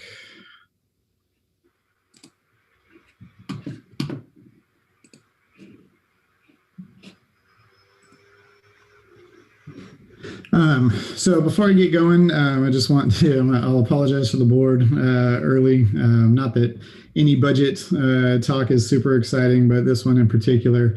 The reason being is just I know that it's new information. There's a lot of information. There's 4 different pots of money. There's a lot of stuff that ends up on the news, and then there's the detail portion of it. So I wanted to make sure that I provided you guys as much of the detail part as possible. And really, none of this is an interpretation of how it's reading. A lot of this is just directly pulled from the Assembly bill itself, especially in regards to the state or the federal bill, the American Recovery Plan, or the American Rescue Plan. So I'm going to go through kind of each of the grants, how much we're expected to receive, especially with the state. The state has a little bit more intent behind it. I think the intent of all 4 is really the focus is on responding to the COVID-19 pandemic, responding to, the federal government calls it learning loss, the state calls it expanded learning. Those really are the focus points. Talk about the allowable uses from each, the things that have been pointed out, both in the webinars and from the auditors and whatnot, moving forward, and really just try to give you a factual rundown of these new monies, how much we're expecting, when we expect to get them, and when we have to spend them by to plan accordingly. So I'm going to go ahead and start with the state grants. So the 2 state grants, or there's 2 state grants that fall under Assembly Bill 86. I believe this was amended and approved in March. There's the in-person instruction grant, and then separately there's the expanded learning opportunity grant. So the in-person instruction grant is obviously the one that impacts us potentially immediately. So this is a grant that is inspired to try to get kids back to school at whatever level we can safely do so. And for us, what this grant potentially means is about $539,000, possibly a little bit more. I based this on an April 12 start. So there's a 1% penalty for not starting on April 1st. And so I think this is actually 7 school days, 10 or 11 total days. So I just kind of estimated about 90% of this grant, again, as long as we start on April 12th and are able to continue through the rest of the school year, should be available to us. The expanded learning grant, that is not necessarily based on getting back to school in these next couple months. That total grant for us will be nearly 1.3 million, just shy of that. This one here has some percentages that we have to use on certain things. So part of this bill, part of this bill and part of this grant in particular is that 85%, a minimum of 85% has to be used on in-person learning. A maximum of 15% can be used to help out with distance learning or improve that. So I just wanted to put like what those dollars would look like. I know sometimes percents and dollars don't translate. So you can see a good portion of this grant is designed for in-person learning. And additionally, they wrote into this Assembly bill that 10% of this grant, again, at a minimum, needed to be used for additional para-educators. So they're really trying to get supports in the classroom. And this is not to retain the ones that we have. This is for additional, into addition of the ones that we have. These two pots of money, I guess if you want to refer to that, they have a spending deadline essentially of the end of next school year. So this money, kind of like this will be very similar to like the learning loss funds in the sense that we have a relatively short period of time and we have a whole school year, which is nice, but it's one school year to try to devise this plan. I did want to point out a couple things. Again, this is just pulled directly from the bill itself. So like legitimately it's just copy and paste. Again, this is not an interpretation. This is not my take on it or my opinion. When I share this, there is a link to the bill itself right up here. And, so I apologize about the long and I'm going to read probably a little bit more than normal, but the things that stood out to me in this part of the bill, the in-person instruction and expanded learning opportunities grants, again, was the focus on expanding in-person instructional time and providing academic interventions and pupil supports. So that expanding, that providing supports, I know that there's plenty of people in the community that are well versed on this, and they know that the prioritized kids are the ones who would benefit most from in-person. A lot of the same students that are served with the supplemental grant, the English language learners, low-income families, and we have those across our district. So all three sites are definitely, in year one or, the rest of this year can be impacted. And then moving forward, those same groups of kids. As far as language that is used as part of the Assembly bill, they pointed out, again, some certain definitions. One of those definitions was supplemental instruction. So when supplemental instruction is referred to, again, it's in addition to and complementary to the regular instructional programs. So I know it's real exciting to get a lot of money, which we are. We're getting a huge amount of money. But again, the design and the intent of the bill itself, especially with the state, right? The state is, again, a little bit more particular. And support means interventions provided as a supplement to those regularly provided. So again, you can kind of see the definition above that, including services pursuant to individualized education programs or IEPs, social, emotional, and integrated pupil supports. So again, the design and the purpose and the intent, as we talk about the seven allowable uses, does kind of come back to this.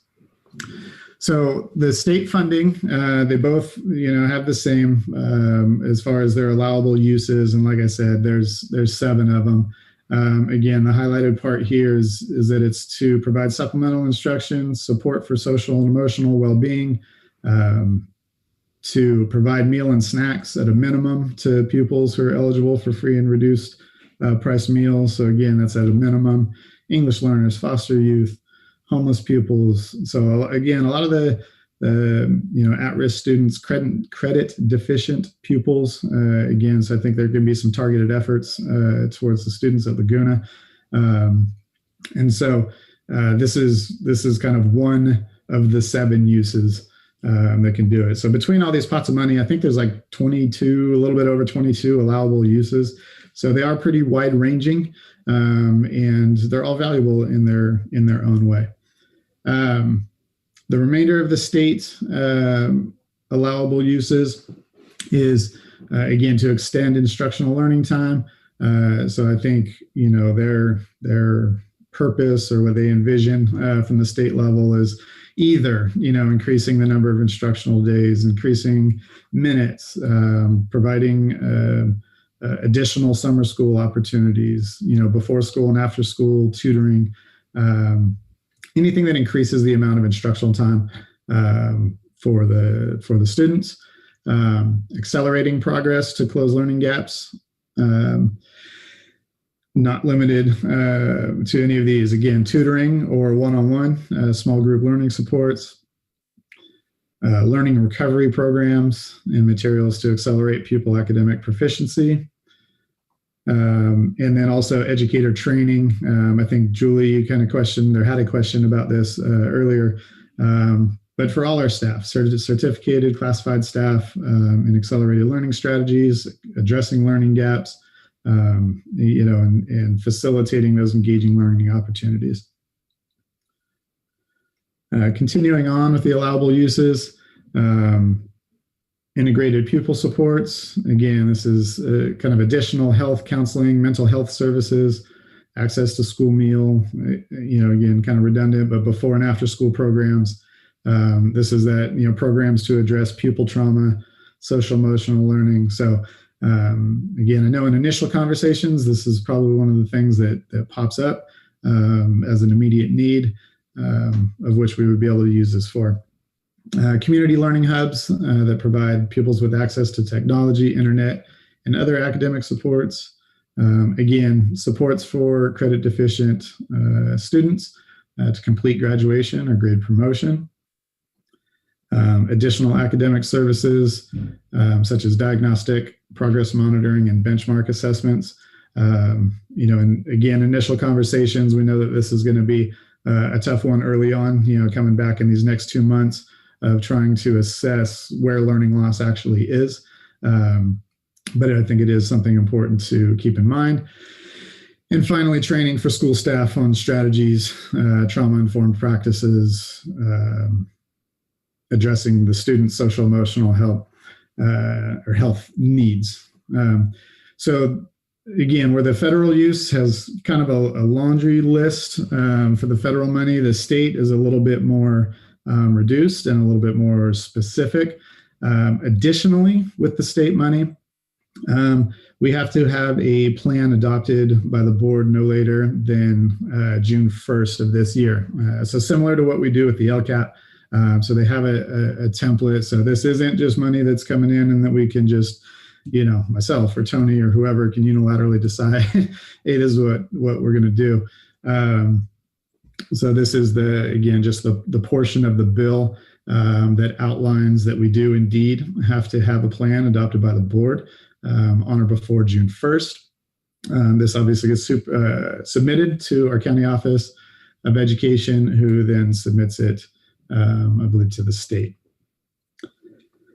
So the guidelines for this plan are that the plan has kind of 5 main parts to it. One is a description of the LEA or the local agency, that's our school district, the plan for assessing the needs. So how are we going to assess the needs to figure out what we need?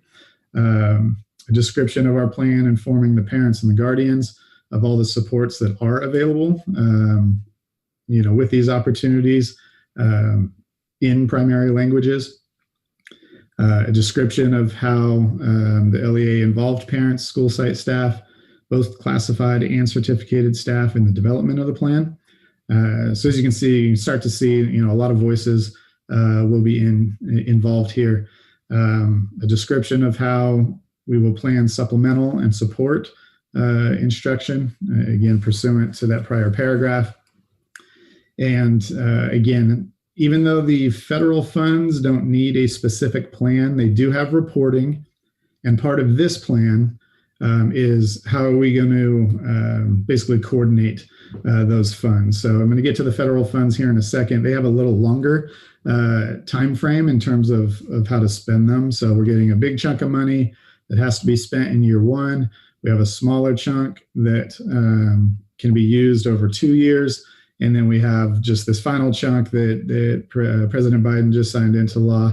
That will be our 3rd chunk, and that has the longest spend time, which is through 2024. So, I do think with the planning, with all of this, again, is an opportunity to provide tremendous amount of supports for our students. So the 2 federal pots of money, one is the Coronavirus Response and Relief Supplemental Appropriations Act. All right, so this is the bill that former President Trump signed in December. I can tell you that we are still awaiting these funds. I think the application process, which was basically you tell the state, yes, I want this money, was open through March 19th. Our application was confirmed and in on February 26th. The state, I don't even know that the federal government has given money to the state, but what I do know is once the state has it, they need to get it out to school districts within 60 days. And then the American Rescue Plan, this is the plan that was just signed recently last month or earlier this month by President Biden. So how do these impact us? That first pot of money is also going to be referred to as ESSER 2. I'll get to this acronym later on, but as part of the original Learning Loss and CARES Act funds, they had ESSER, which is for secondary education, or elementary and secondary education. So this is the acronym. So this is kind of like pot number 2 that is going into this same place. For us, that'll be about $480,000. This pot of money has a spending deadline of September 30th of 2023. Then with the American Rescue Plan, again, this is the third installment that is going into this ESSER pot. This amount for us will be a little bit over $1 million. This particular pot of money does have a stipulation that at least 20% has to be used, or the amount required, for learning loss. So just to get some terminology, the same, where the federal government refers to it as learning loss, the state is calling that expanded learning now. So you can think of learning loss as essentially additional time. Like, how do we make up for, kind of putting in those support programs for students. So it also has a spending deadline, but this is 1 year later. So again, we have a pot of money that needs to be spent by 2022, another smaller pot that needs to be spent by 2023, and a third pot that can be spent all the way through 2024. The allowable uses for this pot, this is the Elementary and Secondary School Emergency Relief Fund. That's where the ESSER comes from. It has a more expanded use or allowable uses. I think there's 15 total within this program, and I wanted to lay those out for you. Again, here's a link to the plan itself, and all this wording is directly from the plan that is posted on the government website. So again, not an interpretation, not my opinion on it. This is the direct verbiage. So the uses of funds. Again, this is that 20% that I just mentioned. So not less than 20% is to address learning loss. Again, this is more about extended day, summer enrichment, after school programs, extended school year programs, really trying to put in those interventions, social and emotional needs as well. In addition to that, we can use for activity authorized by the Elementary and Secondary Education Act, the IDEA, or Individuals with Disability Education Act. This will be helpful because if we have increased disability costs, we should be, students with disabilities costs that are higher, right? We should be able to use this funding to offset any increases that is in addition to what we already have. The Adult Education and Family Literacy Act, and really what Tony was talking about earlier, and I think the community has mentioned a few times, activity that's authorized by the Perkins. So Perkins is career and technical education. So anything that has to do with CTE, this federal money can be used for that as well. And this is where it goes into the uses that we've really already had, which is preparing, preventing, responding to coronavirus. So a lot of the safety equipment, a lot of the testing, procedures. If we have any costs, this money will be allowed to be used for that. Again, addressing the unique needs of the same low-income students, English learners. And again, I will just kind of remind you, these students are across our district, at the current time, Molino, Annalee, Laguna. While they're all not the exact same percentage, they're pretty close. Developing and implementing procedures for those response efforts. Training. So you can see a lot of them are in line with what the state is also asking for, but this is training specifically on sanitation and minimizing the spread, purchasing supplies. Again, this is the PPE stuff. We just had the remainder of the air filters that are being put in to each of the classrooms right now. I think that's the one and only thing that we've probably targeted towards this at the current time. Planning and implementing activities during long-term closures. Again, this is the providing the meals, carrying out requirements under the IDEA Act. Again, so this should really help in some of those cases where we don't have to worry too much about having additional costs. Hopefully we'll be able to cover them out of here. Purchasing technology if we need to. Providing mental health services and supports. Again, summer learning, supplemental after-school programs, providing classroom instruction, or online learning during the summer months. Again, learning loss. Again, as you can see, this is kind of that bigger laundry list. Some of them duplicate. But this is really the part, I think one thing that I did catch, and it's not in the law, so this is, you can take me at my word for this, just something that was mentioned in one of the training webinars when they were introducing this money, is that the federal government, kind of their caveat is that they wanted the use to be evidence-based. And so it was about gathering assessments, figuring out needs, where do students have learning loss, and then creating the plan from there. Evidence-based activities to meet the needs, providing information and assistance to parents and families, how they can support students, and tracking student attendance and improving engagement. So again, I think all things that are going to be needed. These were allowable uses before, and they're continued to be allowable uses now. Facility repairs and improvements to reduce the risk of virus transmission. So again, I think will be covered there. Inspection, testing, maintenance, repair, ventilation, air conditioning systems, filtering, purification. These are all things that we should be able to hopefully address. Developing strategies for public health protocols. Again, I know as we return, the potential for a COVID coordinator might be something that the board may want to move forward with, just to make sure that we have everything in place. And then this is where it gets a little general, which is other activities necessary to maintain the operation and continuity of services, continuing to employ existing staff. So we do have some flexibility there.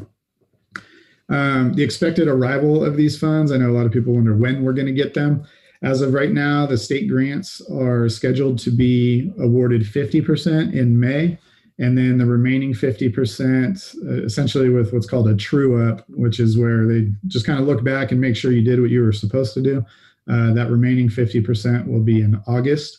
The federal grants, again, as soon as the state gets them, they typically have about 60 days to get them out to school districts and educational agencies. As of right now, I know someone from the community had asked me a question about why these hadn't been reflected in the budget yet. It'll be quite honest, I don't even have the codes. It's so early in the process that we don't have the accounting codes to put them in our system. So as of right now, we can't even put them in as far as what they would look like. Additionally, like I stated earlier, I think a plan for the expenses is going to be equally as important before this shows up in the budget. So in summary, just to kind of wrap this up, again, the dollar amounts that a lot of people know and are mentioning are absolutely there. I think combined, it's going to be a little bit over $3 million over these 3 years. The in-person instruction grant is going to be about $540,000. The expanded learning opportunity grant, again, about 1.3. 10% of that has to be used for paraeducators. We get 50% in May, 50% in August. Again, that's the plan. The spending deadline is next August or the end of next August, and this must have a board-approved plan no later than June 1st. I will tell you, I mean, not that it impacts us too much, but kind of how the state is funding this is by deciding not to pay back one of the deferrals. So they held onto the deferral, they're still deferring cash, and then they're using that money to fund these grants instead. So essentially they're giving us the money. It's just not in the same way that it would have been originally as part of our LCFF calculation.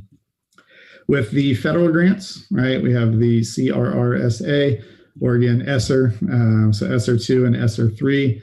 ESSER 2 is about $480,000, has a spending deadline of September 30th. And the American Recovery Plan, the most recent one, is expected to be a little bit over $1 million, 20% of that for learning loss, and the spending deadline on this money is September 30th of 2024. So again, I apologize for the non-exciting nature of that, but I wanted to just be very factual with the information, let you guys know the details. That's the information that we're working with, and obviously a great amount of collaboration is required and will be needed as we move through this process on how to best utilize these funds. All right, thank you. So before we open it up for public comment, is there any clarifying questions on Jeff's presentation from the board? I just want to thank you, Jeff. That was a lot of information, and I appreciate the summary at the end to just kind of wrap it all up and have it. I actually took a picture with my phone. No problem. Thank you. And Jeannie Fernandez, you had your hand up as well. Yeah, I was actually going to just say the same thing that Angie said. Thank you, Jeff. I know it's sort of dry, but I think we all needed to hear the details and understand the uses because I know there's some confusion out there. So thank you. All right. Any other questions or comment from the board or questions? We're at question period. Sorry. And then, all right, hearing none, we will open it up to the audience for public comment on this item. So as per usual, I will give it a few moments here for people to raise their hand.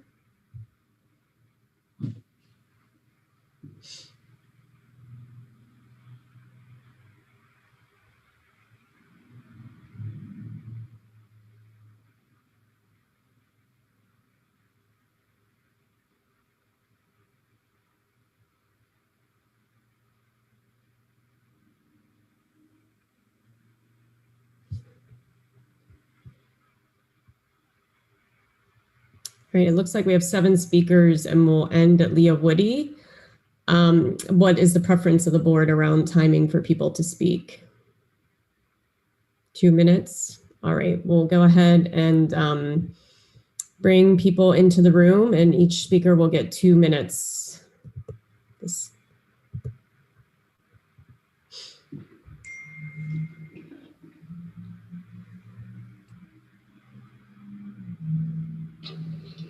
Hold on, I'm just pulling everything up. All right. Come on.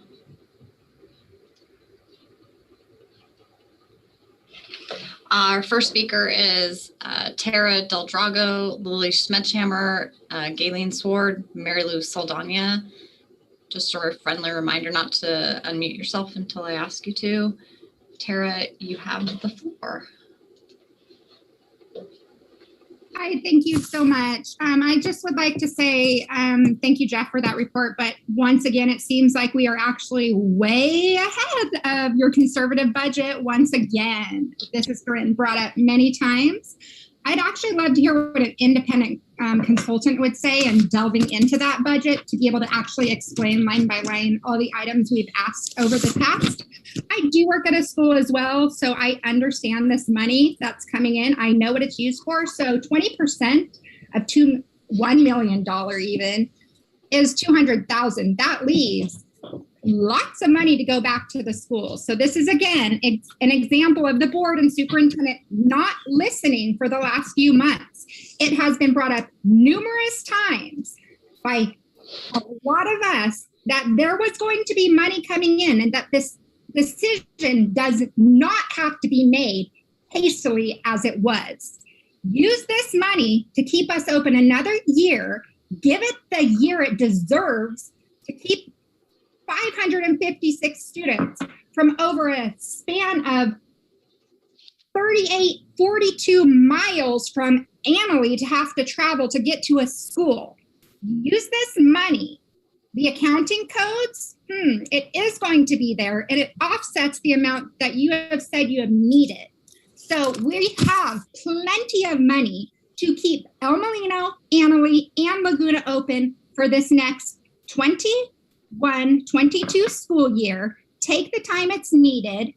Give the unification study that it so necessarily deserves, and give these children a chance to have what they all deserve. I'm sorry, but the trauma, and again, in this pandemic, unbelievable, the lack of concern. You keep saying the kids. I'm not hearing it's for the kids. So use this money and let it be.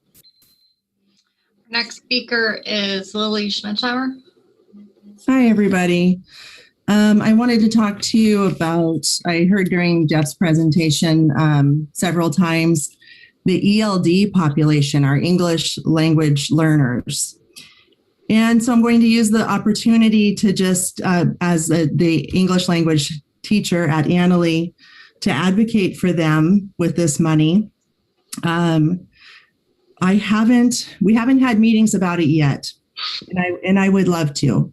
And I would love for us to involve a trustee or two in those meetings so that we're really prioritizing the English learners in this district as we come together as one school. With this money, there's supposed to be additional funding for paraeducators and classified staff. I expect that we will be keeping both of our full-time bilingual aides as we consolidate our school. Our ELD population will not be decreasing as we consolidate, so we need to keep both of those staff members, if not adding to them. Speaking of adding to them, I would love to have a position paid for possibly by this money that a lot of other districts have, which is a parent outreach coordinator for our English learner population. That would be an excellent use of classified increased funding for our bilingual parent population to involve them in our school sites. I would also like to see increased sections. Right now at Annalee and El Molino, we each have just one support class for our English learner students. Both of those support classes are over 30 students. That's too many students. I can't help them. It's heartbreaking. I have an aide, but it's not enough. It's too many kids. We need more sections. Thank you. I'd love to set up a meeting. Our next speaker is Galen Sword. Do you think that you would consider using this money to avoid additional trauma to our kids during this time instead of pocketing it to address the trauma you are causing by closing their school before they've hardly had a chance to return to it is unthinkable. To think that this money can't be used to keep students better distanced on their own campus in the year coming is ludicrous. To disregard that the resolution voted upon on March 10th that stated a need for a $750,000 increase to the budget to delay consolidation in light of these additional funds is unethical. And again, what you are stating is that this points to the fact that the district does not want to give El Molino a chance to find a better option, and instead is deciding to steal their students, their taxes, their bond money, and their campus to meet their goals. We are being treated as property with no regard to the emotional and psychological impact of these decisions on the El Molino students.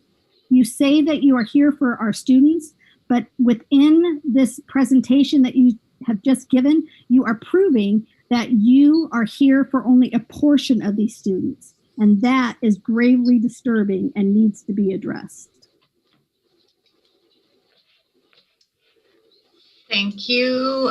Next speaker is Mary Lou, and then I'm also bringing in, sorry if I butcher your names, Seelan Crow and Leah Woody. And Mary Lou, you have the floor. Yes, hi, good evening. Thank you. And thank you, Jeff, for the presentation. I really do appreciate the information and also the allowable uses. That's really helpful in terms of a school counselor and from a counseling perspective.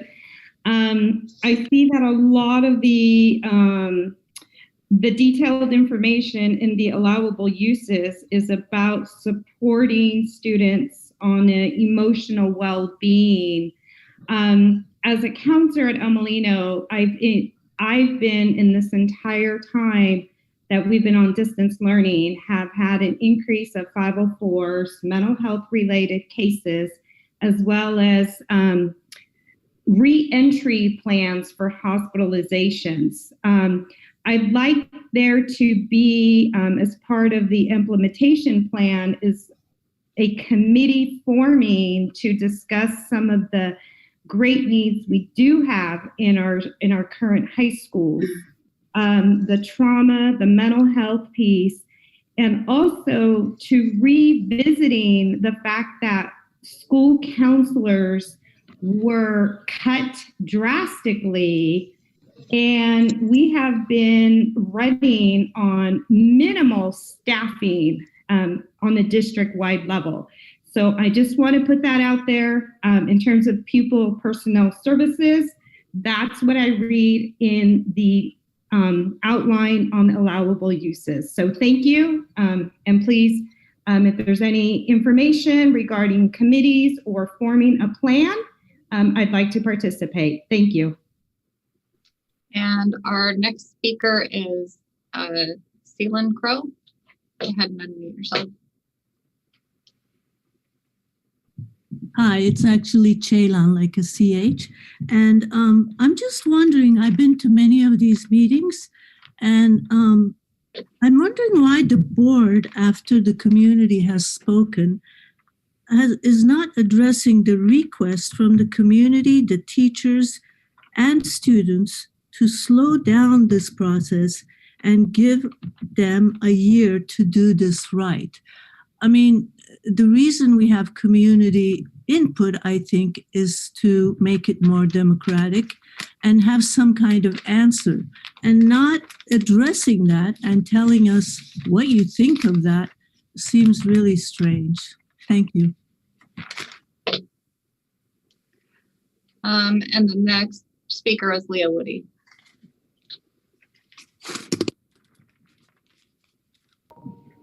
Hi. So I'd like to just echo what Miss Marilu Saldana just spoke to. Since the pandemic hit, we had Juvo. I appreciate the board. You've been creative in finding resources. I'd like to urge the board to hire within and possibly figure out a stipend. We have certainly been handling overnight sessions with students. And the reason why we're doing that is because we have a relationship with students and families.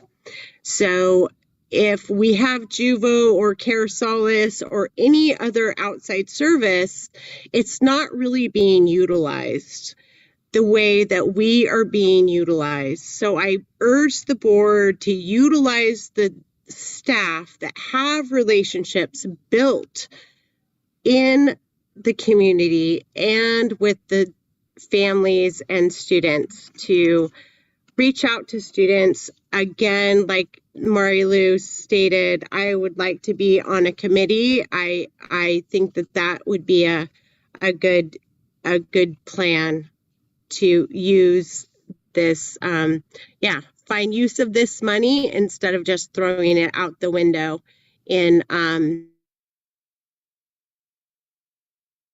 know and necessarily trust. Thank you.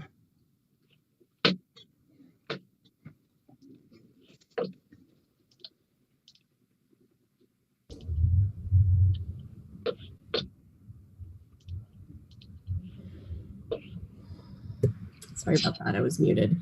So this, we can bring it back to the board for any additional comments.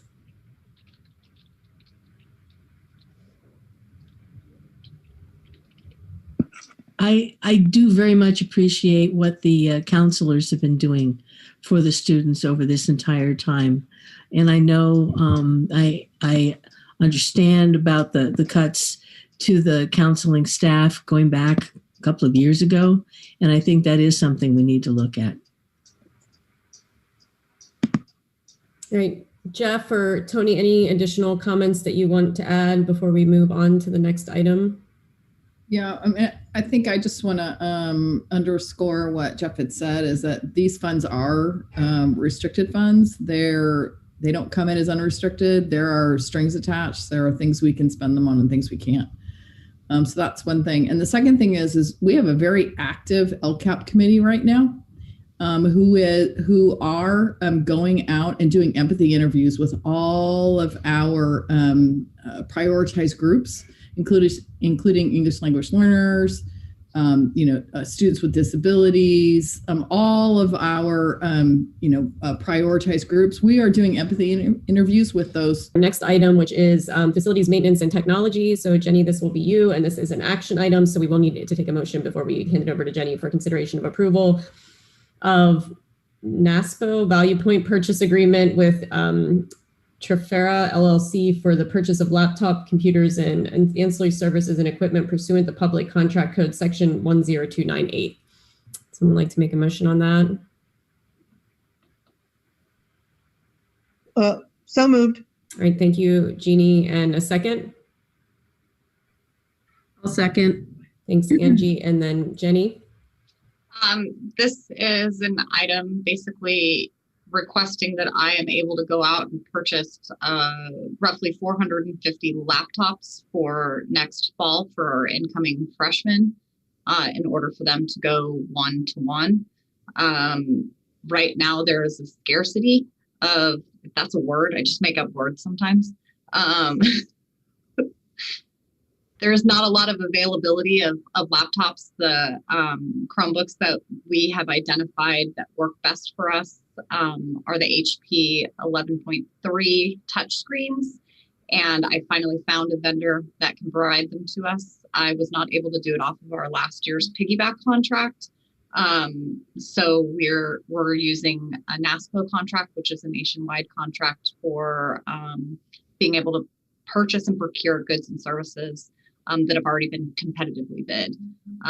Our legal has prepared all of these documents for you tonight, and I'm happy to answer any questions. All right, thanks, Jenny. Any clarifying questions on this contract for Jenny? Okay, any questions or comments from the audience on this item? I don't see anybody. Okay, and so back to the board. Any other additional comments? All right, let's go ahead and vote. Angie. Can I ask a quick question? Yeah, go ahead. Are we repurposing the laptops like from the seniors that graduate? Yeah, the intention is to use those laptops. So let me go back before I go forward. The intention is to buy laptops for every incoming freshman that they'll use throughout their 4 years with the school district. They will be defrayed costs at the end of their 4 years, and they will be able to purchase them for $1, if not given to them for free. So that's the intent. The reason we didn't want to purchase, or the reason we didn't want to repurpose the senior class is because we want them to be able to go for 4 years. And frankly, Chromebooks kind of peter out at the 4-year period. So those Chromebooks from the seniors returning them will go into the classrooms to supplement any forgotten devices. Okay. Awesome. All right, good question. All right, so I think Jeannie, Yeah, Angie, you were going to vote, and then I think that's why I was starting. Okay, sorry. Aye. All right, thanks. Jeannie Fernandez. Aye. Lori. Aye. Jolie. Aye. Kelly. Aye. Jeannie Broom. Aye. And Satori. Aye. All right, thank you. And that is our last item for our special board meeting this evening. We will have our next regular scheduled meeting next month in April. And with that, we will move to adjournment. Thank you all and have a good evening.